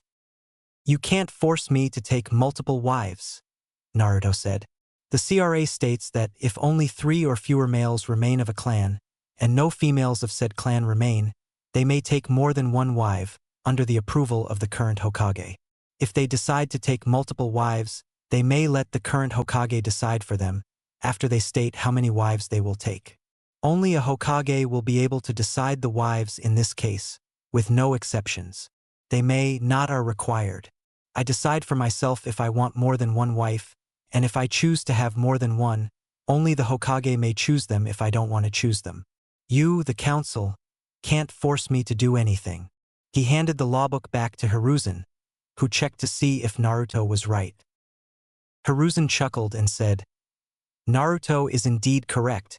That is what is stated in the CRA. He and I will discuss this later. The civilian council was shocked while the Shinobi council was smirking. Now, as this matter is ended, is there anything else that concerns Naruto? The council shook their heads. Then you are dismissed. The entire council filed out, save for Hayashi, Hiruzen, and Naruto. Hayashi turned to Naruto. Naruto-san, I would like to speak with you for a moment, if you can spare the time. Naruto responded, Sure. What is it? I would like to discuss forming a marriage contract between yourself and my daughter Hinata. She does not care for social status, but would instead love a man for who he is rather than his title. All I ask is that you get to know her better before you make a decision. Naruto chuckled nervously and said, Well, I've already gone out on a date with her. I already know that you had asked her on a date, but I did not know it was today. Naruto started to get more nervous now. Well, I kinda also kissed her? He tensed, waiting for the explosion. Hayashi just raised an eyebrow, ignoring the fatherly anger that rose up in him. Then you are willing to create a marriage contract between the 2 of you? I don't know, Hayashi-san, Naruto said, extremely uncomfortable. I don't really know how I feel about her. If you would allow me time to sort out my feelings, I would appreciate it. That is acceptable, Hayashi said, nodding. I can give you 1 month, but not any longer. Why 1 month? Hiruzen asked. Because the Hyuga Elder Council is attempting to marry her off to other clans not from this village. They are quite adamant about it. Naruto sighed. I guess I don't have a choice. Alright, I'll let you know in a month. Hayashi bowed slightly. Thank you. I hope you won't regret whatever decision you come to. With that, he left. Naruto, I hope you know what you are doing, Hiruzen said. Hayashi is only trying to protect Hinata, Naruto finished. I can tell he doesn't want her to be miserable, nor does he want her to move away from Konoha. I think that's why he jumped at the chance when he learned about my bloodline. That may be, but he may make the contract so that it benefits him more, Hiruzen said. Maybe, Naruto said, smirking. But he doesn't know that I have someone who can deal with that. He touched his index and middle fingers to his temple to indicate. Hiruzen nodded, smirking. Is there something else you wish to discuss, besides the CRA? One thing. When I told Hinata about my heritage, she said that I'm royalty. But the Lilty kingdom has faded. Am I considered royalty regardless? Hiruzen leaned back, thinking about how to word it. Well, you have the blood of a royal family running through your veins. That in itself would make you royalty, regardless of whether the kingdom still exists or not. But that does not mean you are entitled to every aspect that a daimyo is entitled to. But be warned, Naruto, when people find out about your lineage, many daimyos will want you to marry their daughters. Some will even try to bribe you into it. But you don't have to worry about our daimyo. He will most likely send his daughter here only for her to get to know you, and see if you would marry her then. He would rather see his daughter happy than miserable. You said will, Naruto said, frowning. Does that mean he already knows? Unfortunately, yes, Hiruzen said. I'm sorry. But he told me to tell him if anyone with Namikaze's blood was alive after Takashi's forced attack. Naruto sighed and said, What a drag! A few miles away, a certain lazy ninja sneezed. Hiruzen chuckled. Now, Naruto, what are you going to do about the CRA? I don't know, old man, Naruto said. I would prefer to have only one wife, but I may fall for multiple women. I know that hardly happens outside of perverted romance novels. At this, a certain white-haired Sannin violently sneezed. But that doesn't mean it's impossible. I don't know what to decide. Maybe you should wait until you're of legal marrying age to decide, Hiruzen suggested. Naruto thought for a second, then nodded. Yeah, I think I'll do that. He stood up. See ya, old man. Take care, Naruto. I just hope that when the village hears about your bloodline, it doesn't cause too much paperwork. Have you ever tried using shadow clones? Naruto asked, stopping in front of the doors. They were a real help with fixing up my house. I know I'll use them when I'm Hokage. Hiruzen just sat there before he hit his head on the table muttering, Stupid, stupid, stupid. Why didn't I ever think of that? Naruto just chuckled and left. Hiruzen shunshined to his office, created a few shadow clones, and finished his paperwork 5 times faster. Next day, Naruto was headed to the meeting point for his team, thinking. For some reason, his thoughts kept drifting back to Hinata, though he was trying not to think about her at the moment. It wasn't helping that Takashi kept sending him images of when he kissed the pale-eyed girl. He thought about his training in his mindscape the day before, after he changed it to a forest after Takashi explained how. Amidatilian decided to teach him a few Tier 1 spells, though he only learned Cure, Gravity, Zero Gravity, Barrier, and Arrow, though he quickly mastered Gravity and Zero Gravity due to his natural affinity for gravity. Barrier and Arrow were not far behind, but Cure he needed a lot of work on. Amidatilian also taught him how to summon tamed zoos and behemoths, though he only could summon small ones so far. He also trained in the Gravity Fist Taijutsu style outside of his mindscape using clones, but was far from perfecting it since the scroll detailing it was as big as his arm. But at least he was making progress. He arrived before his teammates and decided to work on his control of gravity by making the water float and try to form the symbols of the 4 tribes. He managed to make the Clavet and Lilty symbols, but couldn't maintain them as he tried to make the Selkie symbol. He gave up as he heard footsteps coming toward him after an hour and immediately placed the water back in the stream below the bridge. He turned to see Sasuke and Sakura walking toward him. Sasuke had a confused look on his face, but Sakura had a glint in her eyes that Naruto didn't like for some reason. "Morning," Naruto said in greeting. "HN," Sasuke replied as he leaned on the rail next to Naruto. "Morning," Sakura replied before asking with an evil grin. "I saw that your date with Hinata went well, if that kiss was anything to go by." Naruto, blushing a deep crimson normally found on Hinata, responded by throwing his female teammate into the stream with his powers as Sasuke stared at him in shock. "How the hell do you know about that?" Naruto yelled at her. "Kekkei-sensei told me about the date, and I decided to, spy on you?" Sakura answered shakily, cause Naruto's expression scared her, regardless of the blush on his face. Naruto glared at her for a few seconds, then gained an evil smile. "Okay. Kakashi-sensei's gonna get it now." Sakura sighed in relief as she hauled herself out of the stream before Naruto added, "But don't think you're off the hook yet, Sakura." Sakura groaned and hung her head. "I knew it was a bad idea to mention it. Now he's really mad at me." Naruto turned to Sasuke. "And why the heck did you tell your guardians about my bloodline?" Sasuke responded, "If I have to go through the CRA, so do you." "You don't have to. The CRA is completely optional. You get to choose if you want to take multiple wives, and if you do but don't want to choose them, only the Hokage can choose for you. The council can't do anything about it," Naruto explained. Sasuke frowned, then said, "Hamura and Kotaru said it was required. They didn't know the exact wording. I asked to check when they tried to force it on me." At that point, Kakashi showed up. "Yo!" he managed to say before he was attacked by a flock of zoos as big as his hand. "Whoa!" he screamed as he fell into the stream and disappeared in a puff of smoke, showing that it was a shadow clone. The real Kakashi called out, "Call off the zoos and I'll come out, Naruto." Naruto grumbled and summoned a portal to send them back. The zoos immediately flew into it except one, which landed on Naruto's shoulder. Naruto closed the portal as Kakashi came out and rhetorically asked, "I take it Sakura told you?" "Yes," Naruto replied, glaring at his sensei. "You're lucky I can't summon Bahamut." Kakashi paled, got on his knees and said, "Please don't sick him on me when you're able to." "Who's Bahamut?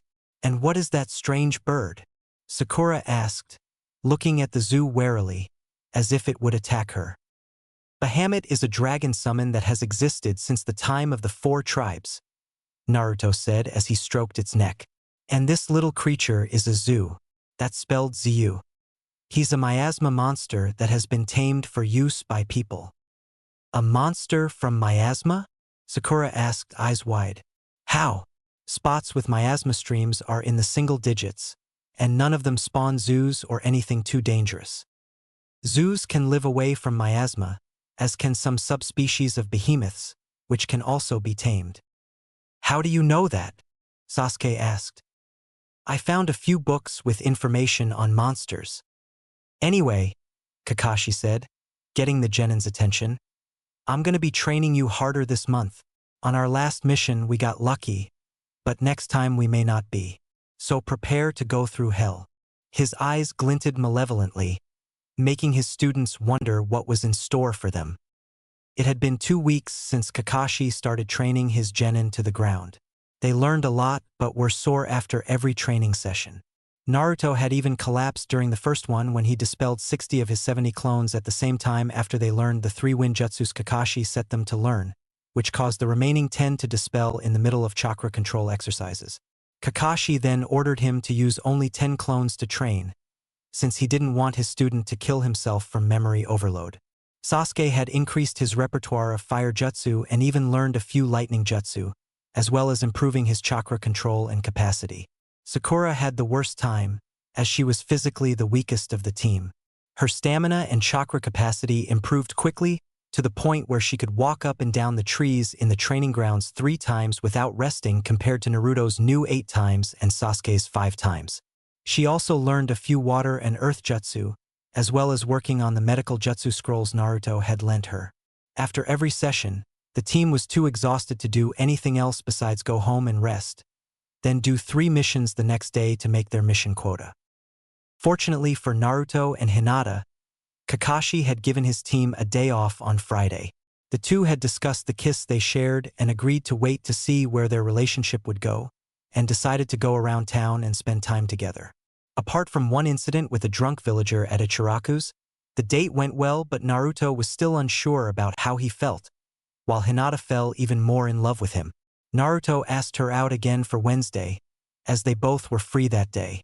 Naruto bought a bouquet of tulips, white roses, and purple lilacs for Hinata, who accepted the bouquet with a blush and a kiss on the cheek.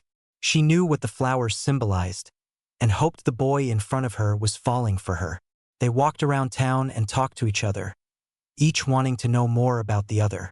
Right now, they were sitting on a bench in the park, talking about how they were doing with their teams and their completed missions.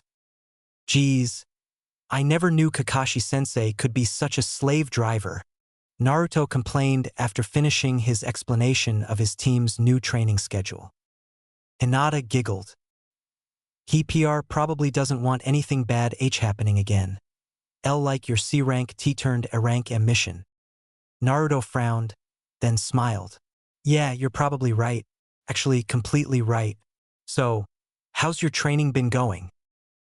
It's going well, Hinata said, surprising those who heard her.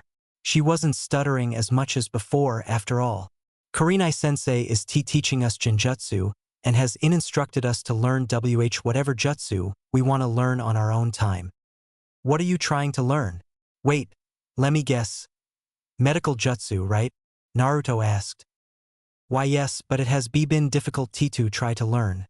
Because the Seal clan elders are trying to force me into an arranged marriage with a duke of our country, Hinata said, tearing up. Naruto noticed and asked, Is it that bad, Hinata-chan? You can tell me. And not here, Hinata said, glancing around while fighting the tears that threatened to escape. See, can we go somewhere quieter? Naruto nodded. Sure. He stood up, took her hand, and led her to a deserted training field. Are the elders really that bad, Hinata-chan? Tears started falling from Hinata's eyes as she explained, crying into Naruto's shirt. They are insistent that I am marry this Duke that is older than my father. But I don't want to. They think I am weakening the BL bloodline. Because I inherited my emo mother's personality. They say I'm a st stain on the Seal clan's name. And want me to marry him to re-restore the honor of the Seal clan. But that's and not why don't want to marry that duke. I'm already in low love with you. I don't want to leave you. Naruto stood there, shocked. He was furious that the elders of her clan said those things to her, and that they were trying to marry her off to a guy older than her father. He was further shocked that she said she was in love with him. He hugged her as he thought about how he felt about her. I don't think I love her yet. But I'll be damned if I let them take her from me. I won't let them. I don't want to lose her. Slow down there, lover boy, Takashi said. She doesn't know about me, or of the others here. If you intend to be with her, there cannot be any secrets between the two of you. He's right, Naruto, Althea said. Not only will you have to tell her about us, but you will have to tell her Abu your father, as well as make that marriage contract Hayashi mentioned. Is that what you want? Naruto closed his eyes, thinking hard. He didn't want to lose her. He would be devastated if she left Konoha. Left him. His eyes snapped open as he made his decision. Hinata-heim, there is a way out of this, but I have to tell you a few things first, Naruto said, stroking her hair. Please calm down. Hinata's sobs quietened after a few minutes, and she looked into Naruto's eyes. What are they? And what did you mean? There is a way out? Naruto sighed and sat down against a tree with Hinata in his lap, making both of them blush. The first two things are S-class secrets punishable by death if anyone but myself and the Hokage tell anyone. You can't tell anyone unless I give you express permission. Okay? Okay, Hinata said. But why are you exempt from such laws? Because the laws take me into account, Naruto said. Now, you know that the fourth Hokage killed the Kyuubi, right? Hinata nodded. That was a lie. No human can kill a Biju, but they can kill some demons under the right circumstances. What the fourth did was that he sealed the Kyuubi into a newborn child, one who was not even an hour old, me. Tears started falling from Hinata's eyes again. Oh, Naruto-kun. I'm so sorry, Hinata said as she embraced him. What are you sorry for? It wasn't your fault, Naruto said, hugging her in return. I'm sorry B because I wasn't there F for you earlier, Hinata explained.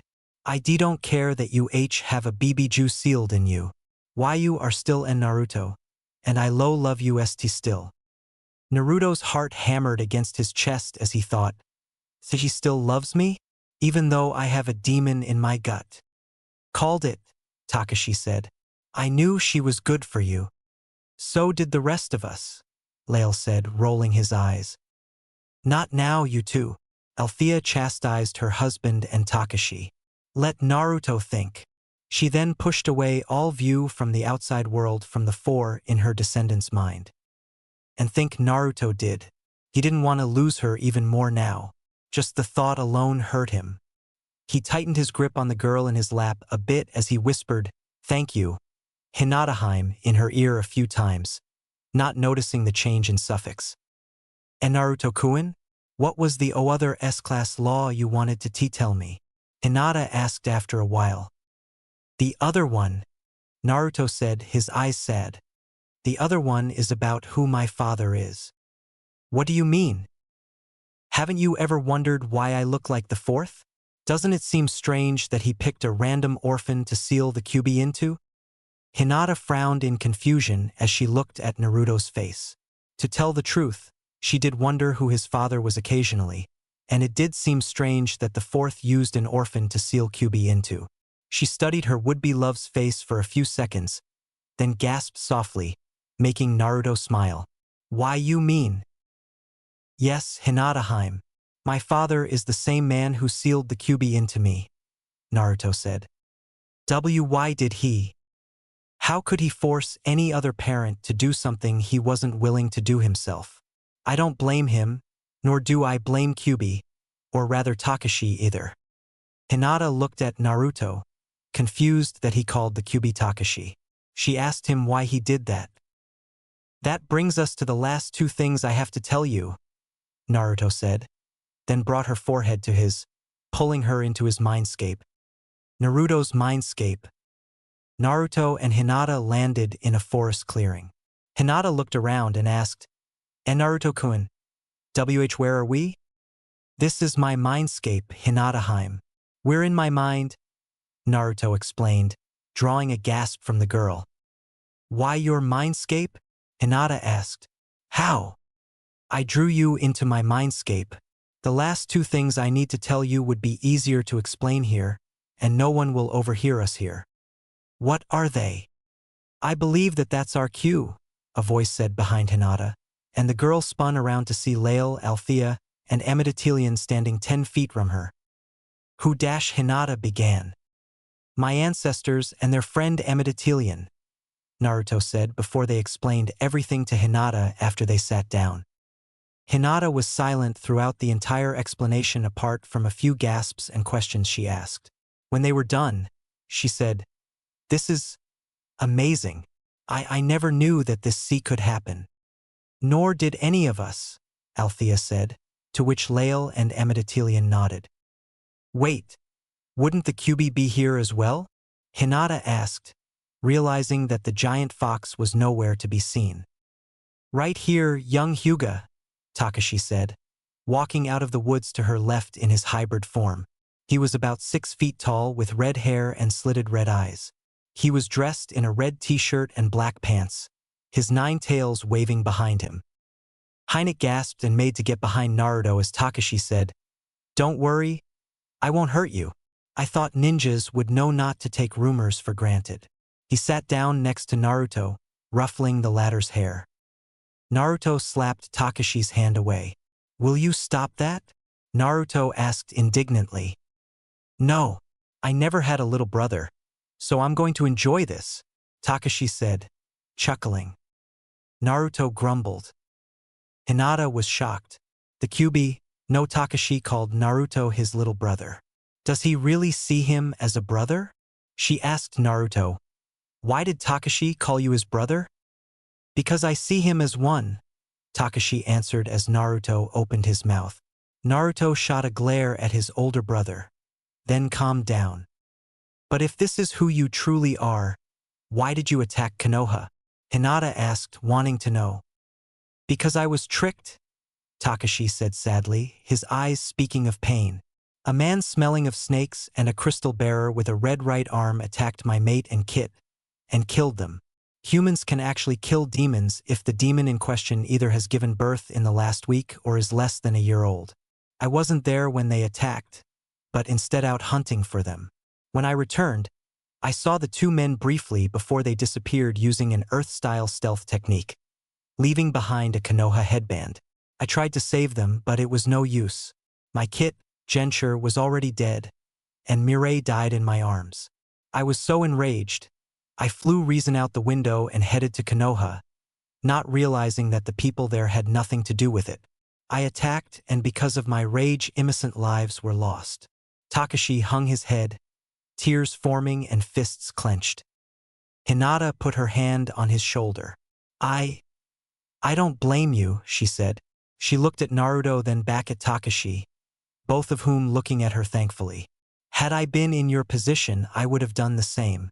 Whoever killed your mate and kit is to blame, and we will find them. Definitely, Naruto said, nodding. I already said that I'd help you, Takashi, and I don't go back on my word.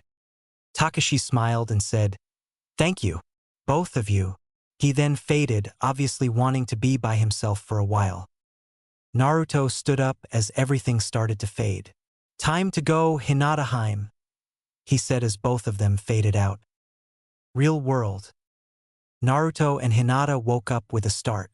They looked in each other's eyes, then smiled at the same time. Thank you, Naruto-kun, for trusting me, Hinata whispered as she hugged him. No, thank you, Hina-heim, for staying. Naruto whispered back as he returned the hug.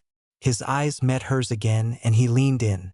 Their lips met, and they closed their eyes, savoring the moment. After a few seconds, they pulled back, blushing, but smiling at each other. And Naruto-kun, Hinata said, I don't want to lose you. Same here, Hinata-heim, same here, Naruto replied. But how can you help? Hinata said, but was stopped by Naruto placing a finger on her lips. Don't worry, Hinata-heim, Naruto said. Trust me, you won't lose me. You're stuck with me, and there's nothing anyone can do about it. Now let's go. Naruto created a clone, which shot off without a word, and took Hinata's hand. The two started walking, though only Naruto knew where they were going. After 30 minutes, the two stood in front of the Hokage Tower. Hinata looked at Naruto, confused, but all he said was, Don't worry, I'll explain soon. They entered the tower to find the clerk in front of the Hokage's office filing paperwork.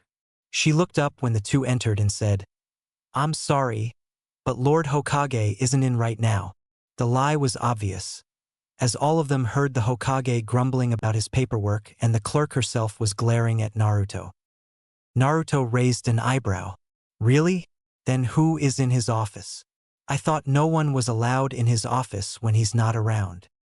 The clerk glared harder at him, but before she said anything, Hayashi Hyuga walked in.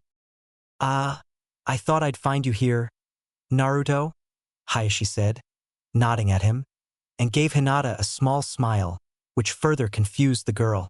He looked at the clerk and said, If you try to stop anyone from seeing Lord Hokage again when they have an appointment, you could find yourself behind bars. Do you understand? The clerk nodded and let them go on. Hayashi let his daughter and her soon-to-be fiancé go in first, and closed the office door after them. The Hokage looked up from his paperwork and sighed in relief. I can assume you made your decision, Naruto? Naruto nodded as he and the other two sat down, smiling. I have on both subjects. I'll only take one for now. Hiruzen smiled and nodded. He pulled out a paper and wrote something down, then handed it to him. Naruto signed it and returned it to the Hokage, who stamped and filed the paper. Hinata looked at the three, utterly confused. Hiruzen noticed and asked, "How come you didn't tell her?" Naruto scratched the back of his head in embarrassment. I, kinda wanted to surprise her. Hiruzen sighed. Right, let's get Hinata here up to speed, he said, and explained about the CRA meeting, which made Hinata frown as she realized she might have to share. Hayashi took it from there and explained about the marriage contract he wanted to make for the two genin, making Hinata faint with a massive blush. I knew that would happen, Naruto said as he stopped her from falling out of her chair. Hiruzen chuckled. Yes, well, are you sure about only taking one wife? You do remember what we discussed, right? Naruto nodded. Yes. Hayashi nodded. He was glad he was leaving his daughter with Naruto. Naruto said, I don't want to hurt her. Your elders have hurt her enough. Hayashi nodded. That is very true. I hope you treat her right, or I'll make sure you can't have kids, at least for a while. Naruto flinched and crossed his legs, making the two grown men chuckle. Don't worry, I won't. But it may be a good idea to have her move in with me. The Hyuga elders are going to be pissed when they find out. Hayashi frowned, then nodded. I think that would be a good course of action. That way, they can't hurt her easily. So, shall we write up the contract? Hiruzen asked, to which the two nodded. Hinata woke up at that point and helped with the contract. Within a few hours, the contract was written up and signed by everyone in the room. Hiruzen stamped the contract, making it official, and put it in a hidden vault to keep it safe. Hinata, let's head home, Hayashi said. Hinata looked at Naruto, who smiled and said, Don't worry, you'll see me soon enough. Hinata nodded and gave him a peck on the cheek. Naruto blushed as he left the office and headed home to clear out one of the unused bedrooms for Hinata to sleep in. Hinata, meanwhile, was held back with her father. Hayashi, Hinata, 1 minute, Hiruzen said. Hayashi closed the door that Naruto had just exited and looked at his leader. Naruto's place of residence has changed, so you will have to be informed of where to go. He told them the address, and Hayashi's eyes bulged. Yes, Hayashi, that is exactly what it means, Hiruzen said before Hayashi could ask. Hinata spoke up, getting their attention. Naruto already told me about his tenant and his parentage. You don't have to hide it from me. Hiruzen and Hayashi looked at her, smiling. I'm glad you're not like most of the village, Hayashi said, putting his hand on his daughter's shoulder. Hinata looked at her father, who was looking at her with pride. Thank you, father. Now let's go. I do not want to keep your fiancé waiting. Hinata looked at her father strangely, before following him out. Hayashi sent one last glare at the clerk, who didn't look at him in fear of upsetting him. Hinata followed her father out, wondering what he meant. She had a feeling it would change her life even more. Oh, how right she was. Naruto entered his home and created 14 clones. 3 headed to the library to find some scrolls on medical jutsu, while the rest and the original each began to move to a different bedroom. The doorbell rang at that moment, and Naruto looked through the window to see who it was. His eyes widened as he whispered, How the hell did they follow me? Standing outside his gate were none other than his teammates. Staring at the building, they saw Naruto enter, speechless. Grumbling, Naruto created another clone and instructed the ones there to go to the bedrooms and check them. He then exited his house, walked up to the gate, and asked his shocked teammates, How the hell did you follow me? We just kept an eye on you, Sasuke said. And how the hell did you get access to the 4th estate? You should get out while you can. Otherwise you'll have ANBU after you for trespassing. They can't do anything, Naruto said, then felt a clone dispel and gained its memories. Damn it.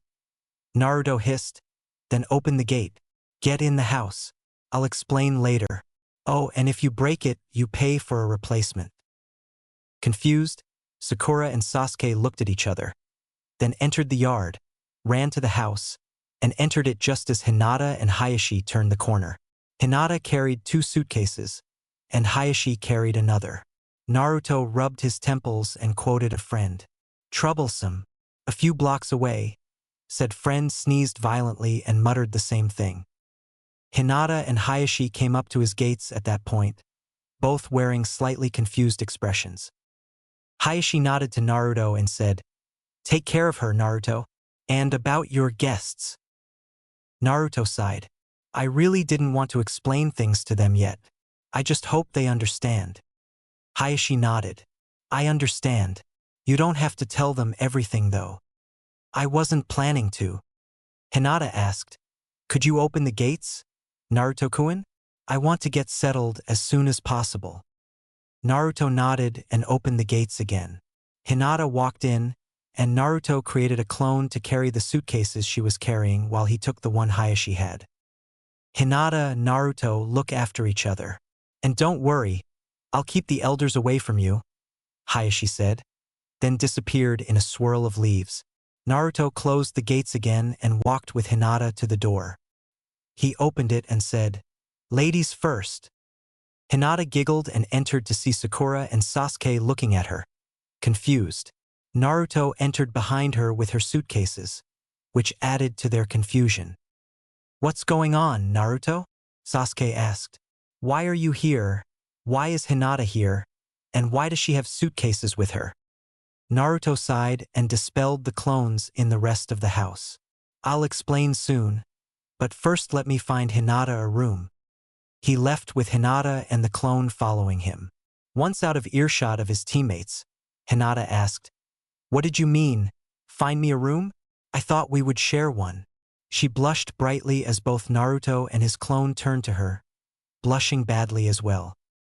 Are you sure about that, Hinata-heim? Naruto asked. Technically, we're only engaged. So?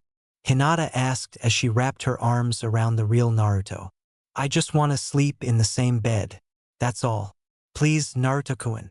She looked at him with her puppy eyes, making Naruto try to look away and say no, but he couldn't look away from her. He sighed. Fine, Hinata-heim. Just to sleep. Yay! Hinata said, hugging him. Thank you, Naruto-kun. Naruto chuckled and whispered, Man, I'm whipped. Yes, but I'll make it up to you, Hinata whispered back before kissing him. Naruto kissed her back. I wonder how you'll do that, he teased before he led her to his room. Here we are, he said as he opened the door to the master bedroom, which was on the 2nd floor. Hinata's jaw dropped as she saw how big it was. Wow, Hinata whispered as she looked around. The bed was a king size which would let them grow into it. It was placed in a beautiful carved wood bed frame, with its head placed against the far wall. On each side of the bed were 2 equally beautiful wooden nightstands, though the one on the left had a mirror. Next to them were equally beautiful wooden dressers. A couch sat on the right wall with a bookcase to its right. On the left wall was a large window that had its center at the middle of the wall and extended a quarter of the way towards the walls connected to it. The window reached from the floor to the ceiling and gave a clear view of the garden in the backyard. On the wall that the door was in was another door at the other end, leading to the rather large bathroom. I reacted the same, Naruto said as he and his clone placed Hinata's suitcases near the closest dresser. This will be your dresser and nightstand, he gestured to the said furniture. The bathroom is through that door dash, he pointed to the other door. And trust me, it even has a jacuzzi. As her fiancé dispelled his clone, Hinata opened the door to the bathroom, and sure enough, it had one. Hinata blushed deeply as she teased, Well, I guess it's a good thing I brought my SW swimsuit. Naruto blushed deeply at the thought of Hinata in a swimsuit, then shook his head to clear it. Hinata giggled at his reaction and winked at him. And maybe later, Hinata-heim. We still have to explain things to Sasuke and Sakura. Hinata sighed as she walked to him and said, I just hope they understand. We really had no choice but to move in together. Naruto wrapped his arms around her and kissed her lips. Me too. Now let's go. They headed back downstairs to find Sakura and Sasuke looking at the various items in the living room. Hey! Naruto greeted them, which got their attention. Okay. Now that you two are done, can you please explain what's going on? Sakura asked, annoyed that she had to wait. All right, sit down, Naruto said, gesturing to one of the couches, which his teammates sat on while he and Hinata sat on the one facing them. Naruto then explained why he and Hinata were living there, which took over an hour to explain.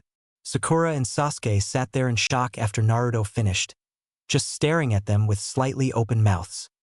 Why, you're the son of the fourth Hokage and Kushina Uzumaki? The yellow flash and the red whirlpool? And they were married? Sakura asked. Yes, my parents kept their marriage a secret, because they didn't want their enemies seeking revenge through each other. Makes sense, Sasuke said, frowning in thought. And now you and Hinata here are engaged because her clan elders were trying to marry her off to a duke older than her father. What are those elders thinking? Maybe they were accepting bribes from him, Sakura said. Maybe, Hinata said, but I didn't want to. They even invited him over once, and he couldn't keep his eyes off me. She shuddered, and Naruto wrapped his arm around her. Don't worry, Hinata-heim. I won't let him near you, he said. Hinata smiled at him. Naruto then looked at his teammates. Now, you have to explain something. Why were you following me? I just wanted to return these, Sakura said as she pulled out the medical scrolls he lent her and handed them over. I wanted to know if you had any scrolls on fire and lightning jutsu, Sasuke said. Naruto sighed. Follow me, he said as he stood up, then walked to the library as the others walked behind. He reached the library and opened the door to it. He heard the girls gasp, and Sasuke whispered, Holy! They entered the library and looked around. Whoa, Sakura said. This is a lot of jutsu. Did they come with the house? They did, Naruto said, placing the medical scrolls back in their spots. My dad wanted the library this big because of the amount of scrolls and books he and mom had. You can borrow some, but he turned to Sasuke, who had immediately started taking the entire fire jutsu section. Not an entire section. Sasuke, put them back in their correct places.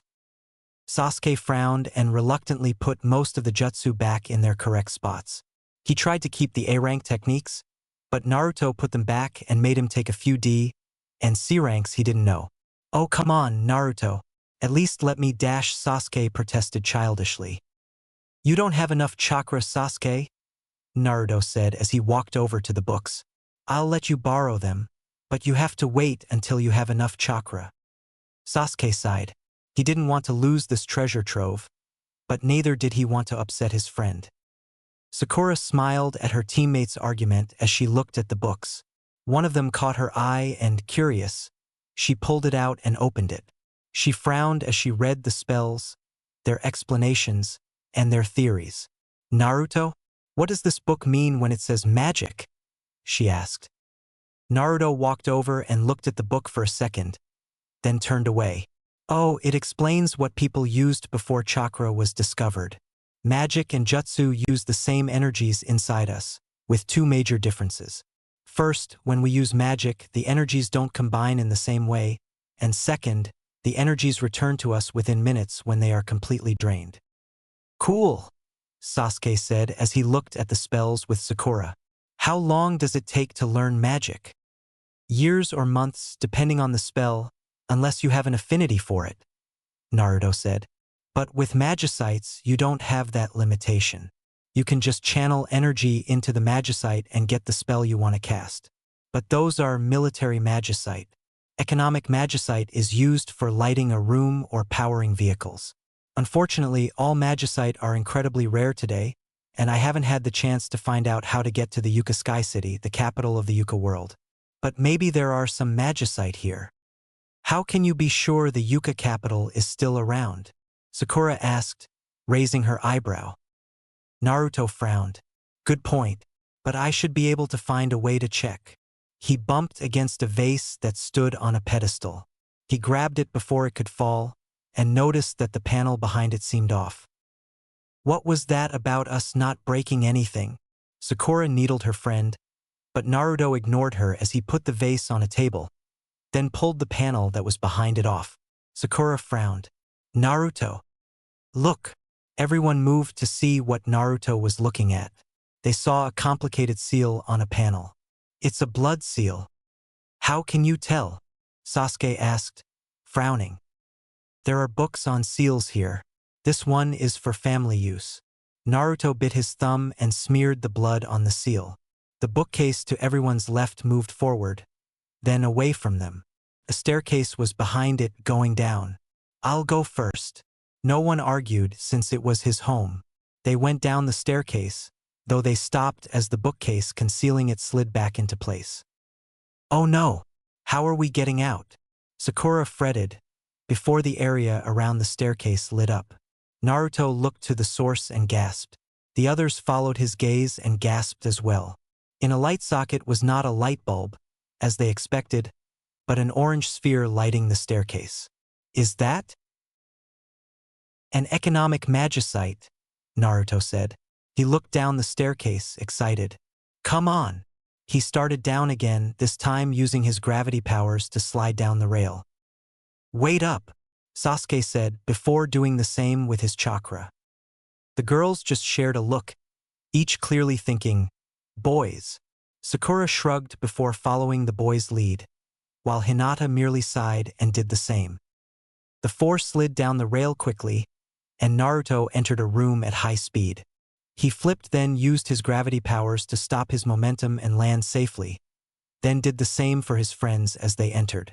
When Hinata entered, he used his powers to not only stop her momentum, but to pull her into a quick kiss. Hinata turned a deep crimson and pulled away reluctantly, embarrassed about the public display of affection. And Naruto-kun, and not in front of why your teammates. Naruto just chuckled, but released her. He still held her hand though. Whoa, Sakura said as she looked around. The others looked too, and their jaws dropped as they said, wow. Placed in shelves around the 50-foot by 50 room were magicites, both military and economic. The military section was organized by spell type and then rank within said type, starting with fire, then blizzard, thunder, arrow, water, earth spells, gravity, zero gravity, stop, cure and asuna, status spells, holy spells, then dark spells. There were at least 4 of each, and each military magicite had 1 to 4 white crystals in it, signifying its rank. The economic section just had its magicite. Whoa, Amiditelian are most of the spells here? Naruto mentally asked. Amiditelian looked closely at them, then said, most. I do not see a mega flare, nor a few dark and holy-based spells. It is amazing your father had all these. Perhaps your family has collected them over the years. That would explain it. Naruto agreed as he picked up one of his 10 red fire magicite. Sasuke here. He tossed the magicite to the Uchiha, who caught it. You can have that fire. Just don't go showing off with it until I learn how to make more. Sasuke's eyes widened. What? Why you're just gonna give me this? Why? I just feel like it, Naruto said as he grabbed one each of his 10 yellow Thundara and blue Blazara magicite and tossed them to him. Here's a Blazara and a Thundara. Besides, you may need them. He grabbed 2 of his 10 green Kura magicites and tossed one each to Sakura and Hinata. Here, girls. Those are Kura magicite, from what I've read. Kura? Sakura asked, looking at the magicite. The second rank of healing spells, Naruto explained. The standard ranking goes Cure, then Kura, Kuraga, and finally Kuraja. Most spells follow the same pattern. He grabbed 2 of the 20 clear green Asuna and tossed them to the girls as well. Here's an Asuna. It's mainly for healing status effects or treating poison, but they're not as fast-working as medical jutsu. What does Kura do? Sakura asked. Heals injuries, Naruto said. Pocketing a sky blue aurora and a light brown quake. Fire shoots a homing fireball, Blizzard forms ice crystals above your target's head, then drops them. Thunder makes a bolt of lightning hit your target, though it will only hurt him or her. Arrow tosses your target into the air. Water surrounds your target with crushing water. Earth spells use the earth to attack. Gravity and zero gravity do their namesakes. Stop freezes you in place until a certain amount of time. Status-inflicting spells do their namesakes as well. Holy spells usually are light base spells, and dark spells are darkness-based spells. As he gave a brief explanation of what each type of spell did, he pointed to each one as he explained them. You read that book upstairs earlier, didn't you? Sasuke asked. Yep, Naruto said, grabbing one of the two Ultima spells and, after mulling it over, pocketing it. Are you sure we can have these? Sakura asked as Naruto handed her a Quake and What Era. Naruto said, Yes, I'm giving you ones I have at least 10 of. He handed Hinata a What Era and Thundara. Sasuke looked at the economic, then at the staircase, then his watch. His eyes widened as he realized the time. Whoa, it's 7:30. I guess we lost track of time. Sakura's eyes widened as she hastily pocketed her magicite and headed to the staircase. Oh no, I'm going to be late for dinner. The others just looked at each other, then pocketed their magicite as well and headed up. When they reached the top, they saw a worried Sakura looking at a blood seal. Calm down, Sakura, Naruto said as he bit his thumb and swiped the seal, making the bookshelf that hid the staircase move. I'm sure your parents won't be too mad at you. True, but I don't like being late to dinner, Sakura said. Well, I gotta go. See you tomorrow. She ran outside, forgetting that Naruto had to open the gate. Naruto created a clone to let her and Sasuke out as the Uchiha walked out after a small thanks and goodbye. The clone dispelled after it did its job. Hinata said, I'll start cooking dinner. She headed to the kitchen with Naruto close behind. I'm sure I'm going to love whatever you make, Naruto said, giving her a quick peck. She blushed and smiled at him. Naruto walked with his fiancée, thinking that he was a lucky guy to have someone like her. Naruto woke up from his sleep and yawned. He felt a pressure on his chest and looked to see that Hinata, in her sleep, had moved on to him. He smiled at the sight of his fiancée's sleeping form. He then gently said as he shook her awake, Haim, time to wake up. Hinata moaned as she joined Naruto in the waking world. She looked up at him and said sleepily, Do I have to? I'm comfortable. She laid her head back down, but it was brought back up by Naruto before he kissed her on the lips. She woke up instantly and started kissing back. He pulled away and, smirking a bit, asked, Are you awake now? Hinata playfully hit him and said, Maybe. She then kissed him again, wrapping her arms around his neck. Naruto smiled before kissing her back, then pulled away and said, We really should get up. We do have to meet our teams after all. Hinata sighed and got up, giving Naruto a glimpse of her early developing body before held her arms up shyly in front of her torso. She went to her dresser and pulled out a change of clothes, then headed to the bathroom for a shower. Naruto got up as well, pulled out some clothes, and headed to a different bathroom after he created a shadow clone to fix some bacon and eggs. A few minutes later, Hinata and Naruto sat in the kitchen, eating the breakfast Naruto's clone cooked. Did Lady Althea teach you how to cook, Naruto-kun? Hinata asked as she ate. Yeah, she did, Naruto replied. He checked the time. We should head to our team's meeting spots in about 15 minutes. You have your magicite in your pack. I have them in a separate one and I have it on me, Hinata replied, showing him the two pouches at the back of her waist. That's good. Don't use them unless it's necessary. I have no doubt that people will start harassing me about them when word gets out that I have a lot of magicite. Hinata giggled before drinking some orange juice. They would be wasting their time, though.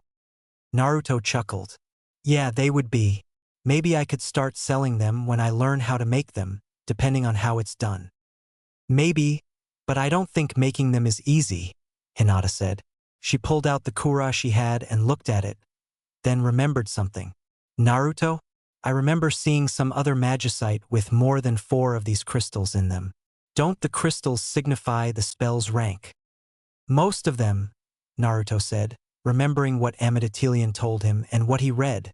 Some magicites, like some you saw in the basement, have more than 4 crystals. Those are unique spells, different from the other spells of the same type. I read that the magicite for Mega Flare, an extremely powerful fire-based spell, has 5 crystals. Ultima, the most powerful light spell, has 6. He pulled out the Ultima Magicite and showed it to her. Sure enough, there were 6 crystals arranged in a hexagon from the angle Hinata saw it. What's the highest amount of crystals a magicite can have? 6, Naruto said.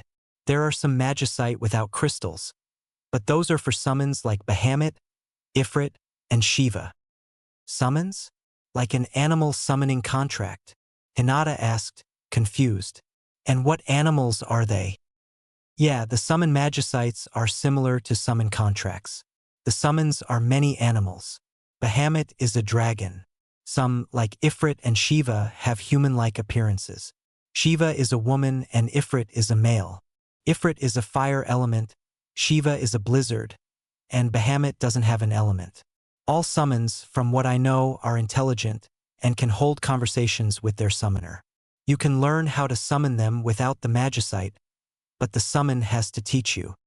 Have you summoned any of them before? No, I have a way to go with Amidatilian's summoning powers before I can summon any of them, Naruto said, frowning. Oh, Hinata looked downcast. She wanted to meet the summons. Naruto noticed the time. We should get ready. It's nearly time to go. He stood up and put his empty plate and cup in the dishwasher, then headed to the bathroom to brush his teeth. Hinata stood up and did the same before following him. They left the Namikaze estate and walked together for part of the way before Naruto gave Hinata a kiss and said, "See you later, Haim." Hinata blushed and said, "See you, be careful." "You too." Naruto walked off and waved goodbye before he turned a corner. Hinata waved back as he waved, then walked off to her team's meeting spot, smiling. 10 minutes later, Naruto arrived at his team's meeting spot and said, "Morning, Sakura, Sasuke." "Morning," his teammates replied. Sakura then asked, "So am I off the hook?" Naruto frowned in thought. "I'll think about it. I'm really sorry about following you on your date and to your house," she said truly. "Just don't do it again," Naruto said. "When either of you want to return the scrolls I lent you, just give them back at the next meeting. All right?" His teammates nodded. Kakashi appeared in a swirl of leaves as Sakura asked, "Does Kakashi-sensei know about your parents?" "Yeah, he does," Naruto said. "He was the one who was holding the keys to the house, after all, as well as my dad's student." "Makes sense," Sasuke said, nodding. "What do you think our missions will be today?"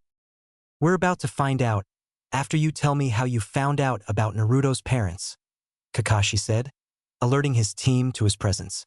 Kakashi glared at his students, making them cringe. "They followed me yesterday because Sakura wanted to return the medical scrolls I lent her and Sasuke wanted to see if I had any scrolls on fire and lightning jutsu," Naruto explained. "They followed me all the way to my house." "Shouldn't you have sensed them?" Kakashi asked. "I was too distracted," Naruto said, underlining that he didn't want to talk about it right now. Kakashi sighed. "Great, now we have to tell Lord Hokage about this. Well, we can tell him when we get our missions. Let's go." They headed to the Mission Acceptance Center to find the Hokage and Irika there with Team 8 about to request a mission. Hiruzen noticed Team 7 enter and said, "Ah, good. Team 7, I'm glad you arrived just now." Everyone looked at him strangely. He grabbed a mission from the B-rank pile and said, "Someone has found some ruins just outside the capital and alerted the daimyo, who in turn alerted me.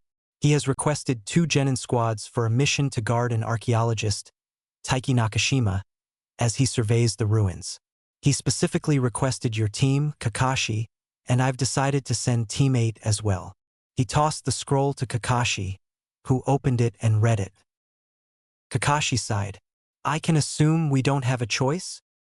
That is correct, Hiruzen said. The daimyo will meet with you at the entrance to the ruins with Professor Nakashima.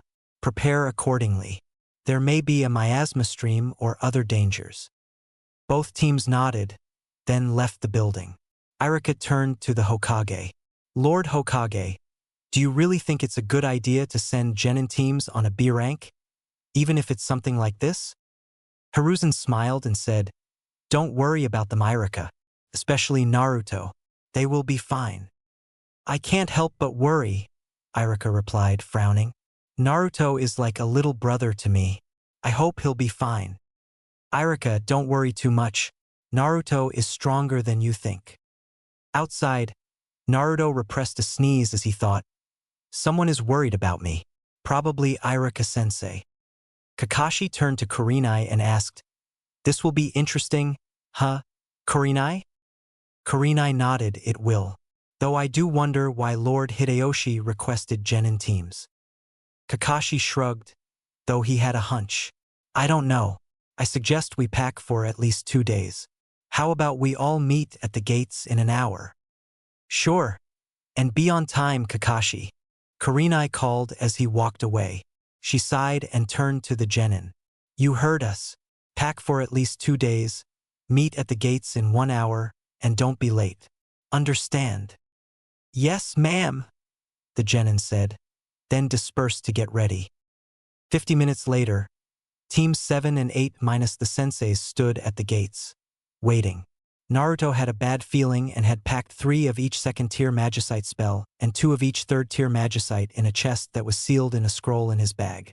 He hoped he was just being paranoid, but still packed them just in case. So, Naruto, Hinata, how's your relationship going?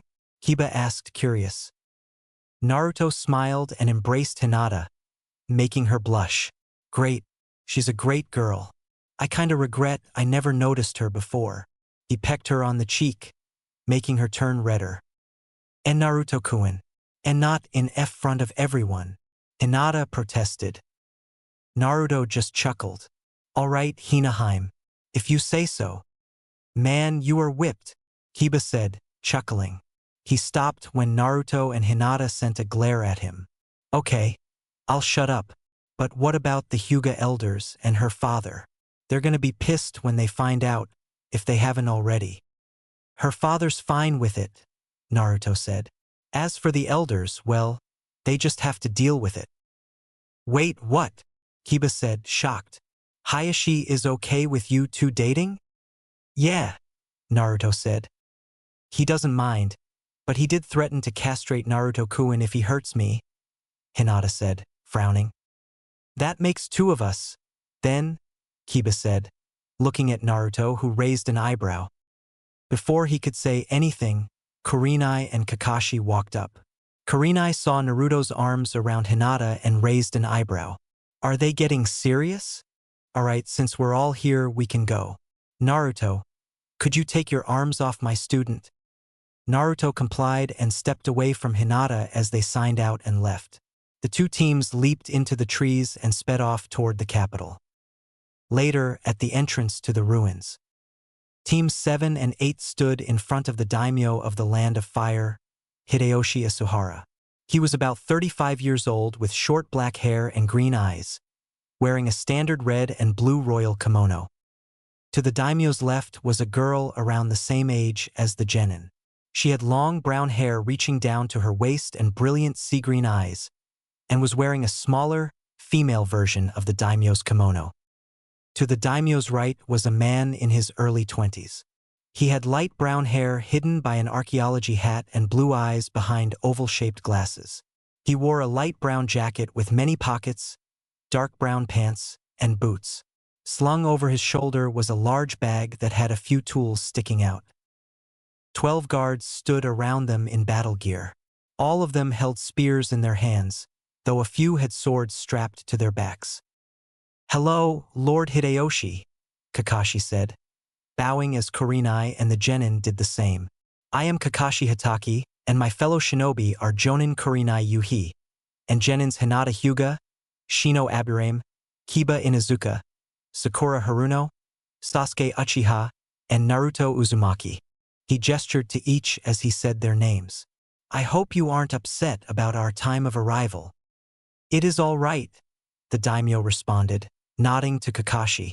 Let me introduce you to my daughter, Kekkei. He gestured to his daughter, who smiled and nodded at the shinobi in greeting as she received bows. And this man next to me is the archaeologist you will be protecting, Professor Taiki Nakamasha. The shinobi bowed in greeting, which Taiki returned, making sure nothing fell out of his bag. These are some strange ruins, and Taiki believes they may be from the time of the 4 tribes. Kakashi nodded. So, these ruins are very important. Correct. We didn't dare enter, as there could be monsters down there, as well as a few miasma streams. That's where you come in. You are to protect Professor Nakamasha as he does a primary survey the ruins. We understand, Lord Hideyoshi, Kakashi said, bowing again. Don't worry, we won't let anything bad happen to him. He straightened and said, if that is all, we should begin immediately. Of course, Hideyoshi said, nodding. Kekkei, let's return to the city. Kekkei glanced at Naruto and said, of course, father. She winked at Naruto, then turned around with her father as the guards formed around them. He's cute, but I will reserve any more judgments until I get to know him better, hopefully. Hinata narrowed her eyes at Kiryai's back and thought, did she just wink at my fiancé? The other shinobi noticed the wink too and thought, oh boy, I can already tell that's gonna be a problem. Naruto thought, crap, one look and she's already flirting. I guess Lord Hideyoshi doesn't know that I won't be taking multiple wives yet. Or maybe he does, and Lady Kekkei is unaware that I've already found Hinaheim. Probably the latter, Takashi said. Taiki was unaware of the thoughts of the shinobi and, turning to the ruins, said, well, shall we get going? The shinobi nodded and entered the ruins with Team 8 in front and Team 7 in the back, with Taiki in between them. The stone tunnel weaved through the ground, sloping downward. Taiki and the shinobi pulled out their flashlights only 20 feet into it. After about 30 minutes of walking and a few hundred feet, the tunnel started getting steeper and curved slightly to the left, making them go slower to avoid falling. This continued for 100 feet until the ground leveled out, and everyone saw a doorway with no door about 30 feet away. Wait, Kakashi said, making everyone stop. Naruto, create a shadow clone to check for enemies. Hinata, you check as well. Naruto nodded and did as ordered. The clone headed to the doorway to look around the area as Hinata activated her Byakugan. The clone dispelled after a minute and Hinata deactivated her Byakugan with a frown as Naruto groaned and said sarcastically, oh, that's just great. What is it? Taiki asked. Monsters, Hinata said. I couldn't identify them, as I'm not familiar with them. 3 king behemoths, 2 tunberries, a tunberry queen, and an iron giant, Naruto said, much to the dismay of Kakashi and Kurenai. The big purple ones with horns and a wooden club are the king behemoths. The tunberries are the green human-sized half-fish half-humans in brown coats wielding knives and lanterns. The tunberry queen is wearing a pink bow with a pink dress and has a chainsaw as well as its knife and lantern, and the iron giant is light blue with a giant cog on its back and a helmet. Is it really that bad? Kiba asked, hoping it wasn't. From what I've read, king behemoths are hard enough to deal with when they're on their own, and we have to wake the iron giant in order to kill it. Both of them have incredibly tough skin and can take a lot of damage. The tunberries can blind you, then come up behind you and stab you, and the queen is worse. She is faster than normal tunberries and is twice as strong, Naruto explained. And that's not taking into account that we have to protect Professor Nakamasha. Taiki paled and asked, so should we turn back? Naruto sat down, thinking hard. He didn't want to have to reveal his magicites, but he had no choice. He sighed. We do have a chance. I'm so glad I grabbed these. He pulled out a scroll and opened it, revealing a storage seal. He poured chakra into it and a chest was revealed. What's in that, Naruto? Kiba asked. Naruto opened the lid, and Kiba, Kurenai, and Taiki gasped in shock as Shino raised his eyebrows. Magicites, Naruto said as he grabbed two Thundaga, Faraga, Blizzaga, and Stopga Magicite and tossed one each to the senseis. Here, those are third-tier spells. We'll need them. Kiba, Shino, what are your chakra affinities? Kiba's primary is fire, and mine is lightning. But why are you asking? Shino said, his brow furrowed. So I know which ones to lend you, Naruto replied as he grabbed two Fire and Thundara and handed one each to Shino and Kiba. He frowned and grabbed a Karaga and handed it to Taiki. I want all of them back when we're done with this mission. All right? He received nods from everyone. Why haven't you lent Hinata and your teammates any magicite? Kurenai asked, frowning at Naruto. And where did you get this many? We already have some, Hinata said as she brought out her Kura, Wadera, Isuna, and Thundara magicite, blushing a bit. Sakura and Sasuke brought theirs out as well. Where I got them is a secret I would not like to tell, but I didn't steal them, Naruto said as he resealed the chest, and Taiki studied Naruto's face. Why does something about him seem familiar? I feel like I know his lineage, but Taiki's eyes widened as he finally noticed the crystal in Naruto's cheek. That means he's… I can't believe it. Just the royal line of the Lilti Kingdom is still alive. He's the heir to the throne. The leaders have to be notified of this. Naruto frowned at Taiki's expression. What is it, Professor? Taiki snapped out of his thoughts and said, It's nothing important. Naruto, Hinata, and the Jonin frowned. They could tell he was lying, but dropped it. All right, Kakashi said, pocketing the magicite. We will have to hit the monsters hard and fast. We'll start with the Tunberries and Tunberry Queen. Kurenai, think you can get enough time to place a genjutsu on at least one of the king behemoths to make it attack the others? Kurenai nodded. Do it. We'll let them attack each other until the one under the genjutsu dies. Then blitzkrieg the remaining king behemoths one at a time unless necessary. When the king behemoths are dead, we'll wake up the Iron Giant and blitzkrieg it. Naruto, was there a miasma stream? Yes, but we have to kill all the monsters first. All right, Professor, I think it's best you stay in the tunnel right now. I don't want you getting hurt. Taiki was about to protest, but nodded. Let's go, Kakashi said, walking forward with the other shinobi, while Taiki walked behind them, his left hand in his bag, clutching something. He stopped a few feet from the door, letting the shinobi take care of the monsters. The shinobi entered the area with monsters to find a very spacious room, at least a quarter-mile in width and length. The purple, cylindrical miasma stream floated in the center of the room. A Tunberry noticed the shinobi and let out a yell, alerting the other monsters to the threat. The Tunberry charged and attempted to stab Hinata, but Naruto grabbed its wrist and slammed a kunai into its head, killing it instantly. The Tunberry vanished instantly into a purple mist. A king behemoth started lumbering near, and the shinobi scattered, searching for the other Tunberry and Tunberry Queen.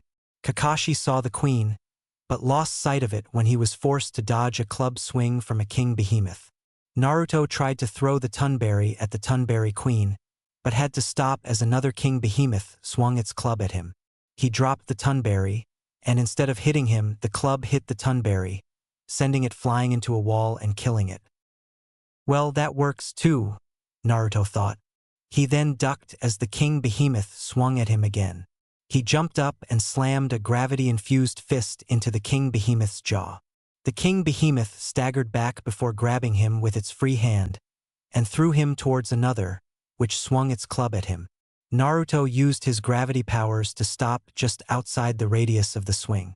Kurenai ensnared one of the king behemoths in a genjutsu, and one started lumbering towards another, its club raised. Once it got close enough, it swung its club at the other one's head, making the other attack it. Hinata and Shino found the Tunberry Queen again, and Shino surrounded it with his insects as Hinata used Jukin to disable it. She then grabbed her Wadera Magicite and cast the spell at the monster. Water appeared from every angle around the Tunberry Queen and started crushing it for several seconds, leaving the Tunberry Queen badly injured. Kiba then decided to try his fire magicite and shot a fireball at it, killing it.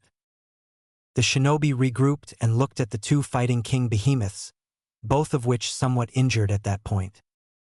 Wait, where's the third one? Naruto asked before looking towards the entrance to find the last one trying to reach Taiki. The key word was trying, as its arm couldn't fit into the doorway. Figures. I'll get its attention, Sasuke said before running off and launching a fire jutsu at it. Fire style. Fireball jutsu. The fireball hit the king behemoth right in its face, and the monster turned to Sasuke, who paled and thought, "Oh crap." Sasuke dodged the club swing from the angry monster, then flew through hand signs and said, "Fire style. Flame wall jutsu." He then blew towards the ground and created a wall of fire between him and his opponent as Kakashi lifted his headband and started charging a lightning blade. The king behemoth stepped through the wall of fire with ease, much to Sasuke's dismay. Kakashi then charged the monster and stabbed the monster in the eye, killing it. The monster dissipated as the king behemoth that was under the genjutsu received a blow to the head, killing it as well. Naruto pulled out the Ultima Magicite and started charging it. Before the king behemoth could take more than 2 steps, a white sphere of energy appeared in front of his face as Naruto said, "This is the greatest of light spells. Ultima." The sphere exploded, killing the monster and sending everyone flying back 30 feet. The shinobi twisted in midair and landed upright, though Naruto fell to his knees, panting in exhaustion from using an overpowered Ultima spell. "Naruto-kun, are you okay?" Hinata asked as she helped him up. "I'll be fine," Naruto said as he wobbled a bit. "I think I just overpowered Ultima a bit." "A bit?" Amidatilian asked in his mind, clearly angry at Naruto. "That Ultima you cast had double the amount of power it should have had. Do you have any idea what that can do to someone?" "No. It can kill you if you do that again right now. When you get back to the village, you will put that magicite back until I think you are ready to use it," Amidatilian ordered. "I'm not arguing," Naruto thought. That was too powerful. He looked up and said, "I can wake up the Iron Giant, but then I'll have to rest for a few seconds. You'll have to kill it without me." He didn't give anyone a chance to argue, and spun the cog on the Iron Giant's back, waking it up. The Iron Giant roared as it picked up the sword next to it and advanced on the shinobi, who moved out of the way. Hinata landed at the entrance and set Naruto down, then leaped back into the fight hesitantly after Naruto said he'd be okay. The Iron Giant swung its sword at Kiba, who ducked, and the other shinobi struck with their best jutsu at the same time, severely hurting it, but also making it angry. It roared again, this time swinging its sword in a complete circle, nearly hitting Sakura, who thought, that was way too close. Kakashi then launched a dragon made of fire at the monster, which killed it. Hinata wasted no time and rushed back to Naruto. "Are you feeling better?" she asked as she helped him up. "I haven't fully recovered yet, but I'll be fine," Naruto said as his strength returned. "I hope so," Taiki said. "I don't want anyone to kill themselves in this place." As he said this, he cast a sideways glance at Naruto. That was purely foolish, overpowering that Ultima spell. "Let's continue on, shall we?" Kakashi asked, though he was worried about Naruto too. "Sure," everyone responded, and Naruto, walking over to the miasma stream with Hinata's help, closed it with his powers. A red crystal-like object shaped like a heart fell from the stream. "What is that?" Kiba asked, walking towards it, but Naruto brought it over with his powers. Taiki gasped and said, "This is a mer fragment. I don't know much about them, due to the lack of information on them, but they are supposed to make a person stronger. I don't know how it's done, though. I think the physically weakest of you should take it." "You don't want to study it?" Sakura asked, thinking that he could be wasting a valuable opportunity. "I'm an archaeologist, not a scientist," Taiki said, shaking his head, "and I don't know anyone who could study them effectively." "I think Sakura should get it," Naruto said. "Why Sakura?" Kiba asked, confused that he didn't say Hinata should get it. Well, no offense to Sakura, but physically, she is the weakest ninja here. Are you sure? Sakura asked, looking at the mer fragment. Positive, Naruto said, floating it over to her. After a moment's hesitation, she grabbed it, and the fragment immediately absorbed itself into her. Sakura jerked back a bit and looked at her hands. So that's how it's done, Taiki said, then noticed something on the wall on the opposite side of the entrance. Whoa, he said, walking over to it. The shinobi looked at what he saw and gasped. On the wall was an enormous mural. On the left side were two crystals. One looked like an inverse triangle and the other looked like the Lilti tribe symbol, with Lael to their right, facing away from them. He didn't look the same, however. His face had more crystal on it, and his eyes seemed to glow bright blue. Parts of his body and clothes were crystal as well, with his hands made entirely of crystal and the sleeves of his coat mostly encased in crystal. The clasp of his jacket was also crystal. Crystals created lines down his pants to the board made of crystal that enclosed his right foot, making it look like he was surfing. A crystal floated next to the one on his cheek, with a wing of energy emanating from it. On the right side was a Lilti with his body encased in red crystal from the waist down. He had glowing red eyes, and his hair was braided into 3 ponytails starting at the same spot on his head. Parts of his body were also crystal, most notably his right arm from the elbow down. He seemed to be standing on a giant, robotic-like head with a red crystal extending from the forehead, with him attached to the crystal. My first fight in hyper mode, Lael said, looking at the mural through Naruto's eyes. Hyper mode? Naruto asked mentally. Hyper mode is the state where a crystal bearer has more of his or her body become crystal, and possesses more power than ever.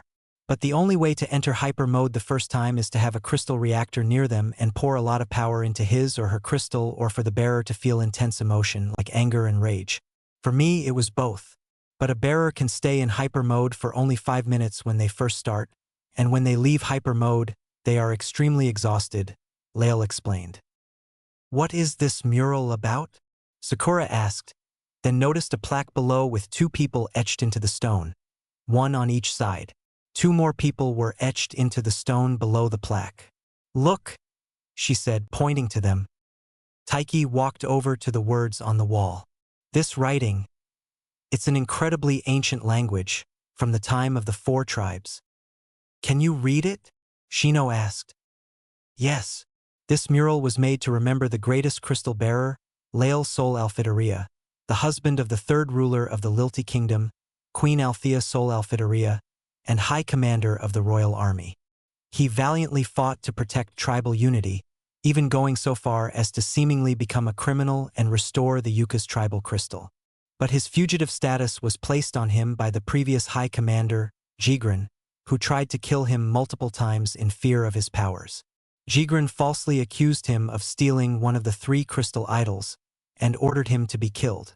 Lael's friends Kais and Bell, pictured below, and 2 Selkies, had proved that he was innocent, and Jigren was revealed to be a crystal bearer with the power to crystallize people, animals, and monsters. Jigren had also turned the current king of the Lilti Kingdom into crystal, effectively killing him. This mural is to commemorate Lael for his bravery and honor in protecting the Lilti Kingdom, as well as the bravery of his friends and wife. Amiditilian, the Yuka pictured to the left who had taken the first steps to restore his tribal crystal, sacrificed himself to save Lael when Jigren attempted to crystallize him, instead diverting the traitor's strike to himself. As the Yuka crystal was being restored, Althea protected the Lilti crystal with her own powers as a crystal bearer from a doomsday spell cast by the Yuks during the Great War 1,000 years before, unknowingly buying time for the Yuks to cast spells to counter the doomsday spell. Amiditilian knew that the doomsday spell would reactivate when the Yuka crystal was restored, and made measures to prevent it from destroying the Lilti crystal. This plaque is to be a reminder for all who see this to remember brave people who fought to protect the world. May their examples show others the path they should take. That's what it's for? To remind others what some people did a long time ago? Kiba asked disbelievingly, then snorted. Man, this was a waste of woe. He didn't finish his statement as Naruto performed a leg sweep and knocked Kiba down, then grabbed him by the throat, his eyes full of rage. Naruto, what dash? Listen well, Kiba. I will not take you insulting them. Don't you dare say this was a waste of time. They put their lives on the line, one even sacrificed his life to save others. So don't you dare insult them. Got it? Naruto nearly yelled at him. Kiba started sweating at the coldness in Naruto's eyes and felt himself shaking as he said, "Gee, got it. Sorry." Naruto let go of Kiba, regaining control of his temper. He noticed all the others staring at him. What? Nothing? Everyone except Taiki said, knowing that Naruto was right in telling Kiba off, even if he was a bit forceful. Taiki looked from Naruto to the Lail on the mural. You know, there is something about this that makes me think you have some connection to Lail, Naruto. What could that be? Naruto asked nonchalantly, though on the inside he was cautious. The fact that you have a crystal in the exact same spot Lail had his, and that you have control over gravity. Not to mention the magicite. Don't you think that's a bit strange, Naruto Uzumaki? Or should I say, Naruto Soul Alfiteria? Naruto frowned as everyone who didn't know about his ancestors gasped in shock and stared at him. Then Lail, then back to Naruto with wide eyes, though Shino only visible shock was his raised eyebrows. And Naruto? Is that true? Sakura asked. Sasuke was too shocked to do anything but stare at him, as were Kiba and Kurenai. Naruto sighed and said, "Yes, it's true. Lail is my ancestor, and so is Althea." The others, except Kakashi, Taiki, and Hinata, stared at him even more. Naruto scratched the back of his head in embarrassment. Look, I don't think this is a good place to talk about this. Though why did you even bring it up, Professor? Taiki shrugged. I just want to get the facts straight. Kakashi cleared his throat, bringing everyone back to reality. As interesting as this is, I think we are supposed to be surveying the ruins, if I remember correctly. Right, Taiki said. There may be another room or passageway connected to this room. He leaned against the wall, next to Amitatilian's portrait. We should whoa. He fell back, disappearing from sight. Then his head popped out of the wall. Okay, I didn't expect to find it like that, but I guess we can continue. The shinobi walked over to the spot in the wall and Kakashi felt the wall until he felt the edges of the entrance, and, careful not to damage the mural and portrait, marked the edges so it would be easier to enter. Let's go, Kakashi said. Everyone entered, though Naruto looked at the mural one last time before he entered. They entered the corridor and walked in silence for about an hour until they reached what looked like a fallen city. Ruins of a city? Taiki asked. Doesn't look like Lilti, Clavit, or Selkie culture. He walked forward, looking at the architecture. They stood on a bridge to the entryway, on which stood 4 statues. The closest one on the left was of a thin person wearing armor that looked like a second skin. The second, in clockwise order, was a hooded person wearing a cloak, though the face was carved in. The third was a man with his left hand to his chest, looking slightly up. The last was of another armored person, though this one's armor was more bulky, raising an axe slightly.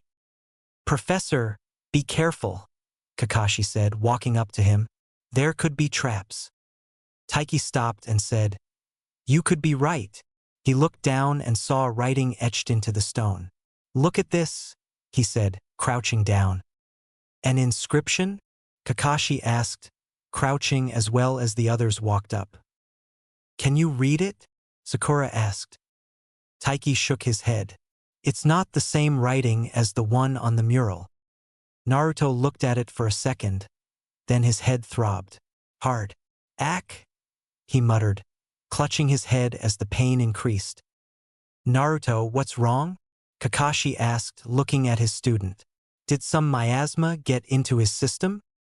Naruto didn't respond immediately, as the pain was spreading to the rest of his body.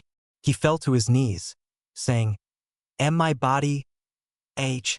The crystal in his cheek flared, and the pain ended. Naruto placed his hands on the ground to prevent his face from hitting it as he gasped for breath. Are you okay? Naruto-kun? Hinata asked, helping him up. Naruto shakily replied, "Why yeah, I think so. What the heck just happened?" Everyone except Taiki shrugged, as none of them had any clue. Taiki said, "Perhaps there is something here that your body responded to, though I have no clue as to what can do that. Whatever it is, I can feel its power from here," Naruto said as he sensed whatever it was on the other side of the fallen city, then frowned. "How can I sense it? I didn't sense it before the pain started, but I could after. Did the thing that caused the pain give me that ability?" "How?" Kiba asked. "I don't know, but if it's a living being, I don't want to mess with it." Everyone nodded, agreeing that they didn't want to fight something that could cause pain from that far away. Naruto looked at the inscription and was surprised that he could actually read it. "What the heck?" he thought out loud. "What is it?" Kakashi asked, keeping an eye out for a hint of a miasma stream appearing, just in case. "I can read the inscription now," Naruto said, sounding confused. Everyone raised an eyebrow. "Read it then," Taiki said, excited, as he pulled out a notepad to write down the translation.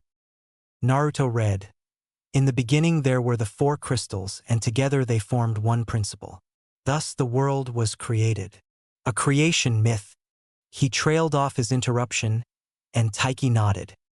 "The 4 crystals next created humanity in their own image and presided over their destinies. Thus the 4 tribes were born: Lilti, Clavit, Selkie, and we." He didn't finish as the word statues and most of the floor on which the statues stood vanished. Unluckily for Sasuke, he was standing on the part that did. "Ah!" Sasuke started to yell as he fell, but Naruto grabbed his hand before he fell too far. "Gotcha," Naruto said as he pulled him up. "Thanks," Sasuke said. He looked at the ruins, which were inaccessible now to all but ninjas. These ruins must be important, if that was a trap. "I don't think it was. The ruins must be unstable," Naruto said, looking at some floating blocks. "I think it has to be Yuka culture though, or at least ancient Yuka culture." "Should we continue exploring the ruins?" Sakura asked, peering into the void below them. "No," Kakashi said. "Unfortunately, we cannot continue until we have a much safer way to cross that chasm. We have to turn back." Taiki looked upset that the investigation of the ruins would be put on hold, but didn't argue. "Let's head back into the tunnel and rest for a while, then we can head back," Kakashi said, glancing at Naruto. The other ninja got the message and agreed. They headed back into the tunnel and, after a few minutes of walking, sat down to rest. Hinata, who had been supporting a still recovering Naruto, helped the latter sit down. "How are you feeling?" she asked him as she sat next to him, looking at her fiancé in concern. "I'm fine," Naruto said, though it was a partial lie. He was feeling better, but he still wasn't at 100%. He didn't want to make her worry. "Hey, Kakashi-sensei, how long are we going to rest?" Sakura asked. Kakashi looked at Kurenai, who shrugged. "I think we should rest for about an hour before we head back, though that miasma stream could be reopened by that time." "We have to fight those things again?" Kiba asked, paling at the thought of it. "Maybe, Kiba," Kakashi said. "But if the miasma stream has opened again, maybe Kurenai could put a genjutsu on all of them to get them fight each other, then take out the Iron Giant and whatever's remaining. But if we are lucky, we will not have to fight them," Shino said. "I read somewhere that miasma streams that spawn stronger monsters take longer to reopen, so it is most likely that we will not have to fight them." Kiba sighed in relief. After an hour of rest, the group started moving again, and Naruto had fully recovered from whatever happened at the ruins of the city. Luckily, they didn't have to fight the monsters again, and crossed the room with no problem. They didn't have any other problems, and Naruto asked everyone he lent magicite to return them, and resealed his magicite after he got them back. They exited the ruins and were about to head to the capital to report to the daimyo, but discovered that night had fallen. Instead of reporting to the daimyo, They stayed at a hotel and reported to him in the morning. The meeting was uneventful, and the daimyo dismissed them. The shinobi headed back to Konoha and signed in at the gates before heading to the Hokage Tower. They entered the Hokage's office and Hiruzen, who looked to be upset by something, looked up. "Ah, you're back," he said. "I thought you would not return until tomorrow, unless something happened." "Yes, Lord Hokage," Kakashi said, before launching into his explanation, leaving nothing out. Hiruzen was upset that Naruto's ancestry was revealed to the rest of Team 8, and made them swear not to say anything until it was made public knowledge. They agreed, and Kakashi said, "That's all there is to say, Lord Hokage." "Very well. Kakashi, Kurenai, I want a report from both of you by noon tomorrow. Anyone who doesn't have anything else to talk about may leave." Team 8 minus Hinata left, and Kakashi waited until the door closed to start speaking. "Lord Hokage, earlier yesterday, when I arrived at my team's meeting spot, I learned that Sakura and Sasuke found out something about Naruto." Hiruzen looked at Kakashi. "Which is?" "I would rather there were less ears," Kakashi said, glancing at Hinata. Naruto spoke up. "Hinata already knows about my parents, Kakashi-sensei." Kakashi looked at Hinata, shocked. Hiruzen, however, looked at Sasuke and Sakura with a raised eyebrow. "Sasuke, Sakura, if you would explain how you found out?" The two explained, though they unfortunately couldn't leave out Naruto and Hinata's engagement. "I see," Hiruzen said, leaning back. "None of you, except Naruto, are allowed to say anything about these subjects until they become public knowledge. Understand?" "Yes, Lord Hokage," everyone responded. Then the Hokage dismissed them. The four left the building, then went their own ways, and each couldn't help but get the feeling that things were just getting started. Naruto and Hinata walked through Konoha, talking about nothing in particular, until Naruto sensed someone behind him. He spun around, flipped over a square box with a rock pattern and eye holes with his gravity powers, and said, "1. A rock does not have perfect sides or eye holes. 2. What are you doing here? And 3. Nice goggles." Standing in front of the flipped box were two boys and a girl. One boy had spiky brown hair similar to Naruto's, brown eyes, and was wearing a yellow shirt with the Konoha leaf on the front, a blue scarf, and gray shorts. The other boy had light brown hair, a runny nose, and was wearing a dark blue jacket, gray pants, and glasses. The girl had orange hair in two high ponytails, light green eyes, and was wearing a red vest over a light green shirt and gray shorts as well. The spiky-haired boy spoke up. "You said you would play ninja with us today, boss. And what's with the wardrobe change?" Naruto looked shocked. "Was that today?" "Sorry, Konohamaru, but I've been really busy. Maybe tomorrow, and I'll even teach you some things to make up for it. As for the clothes, I've started to take my career as a ninja seriously." Konohamaru said, "But you promised Moegi, Udon, and me that you'd play with us today. Why tomorrow?" "Wow, a ninja playing ninja," Sakura said, walking up with a slightly dejected look on her face. "Got rejected again, huh?" Naruto asked, putting a comforting hand on her shoulder. Sakura sighed and nodded, but before she could say anything, Udon asked, "Is she your girlfriend?" He was pointing at Sakura. Naruto and Sakura both shouted, "No!" Konohamaru snorted and said, "Boss can do better than her. I mean, look at her. She has no chest." Naruto and Hinata's eyes widened as Sakura stiffened. Naruto shook his head as he said, "Konohamaru, wrong thing to say to her.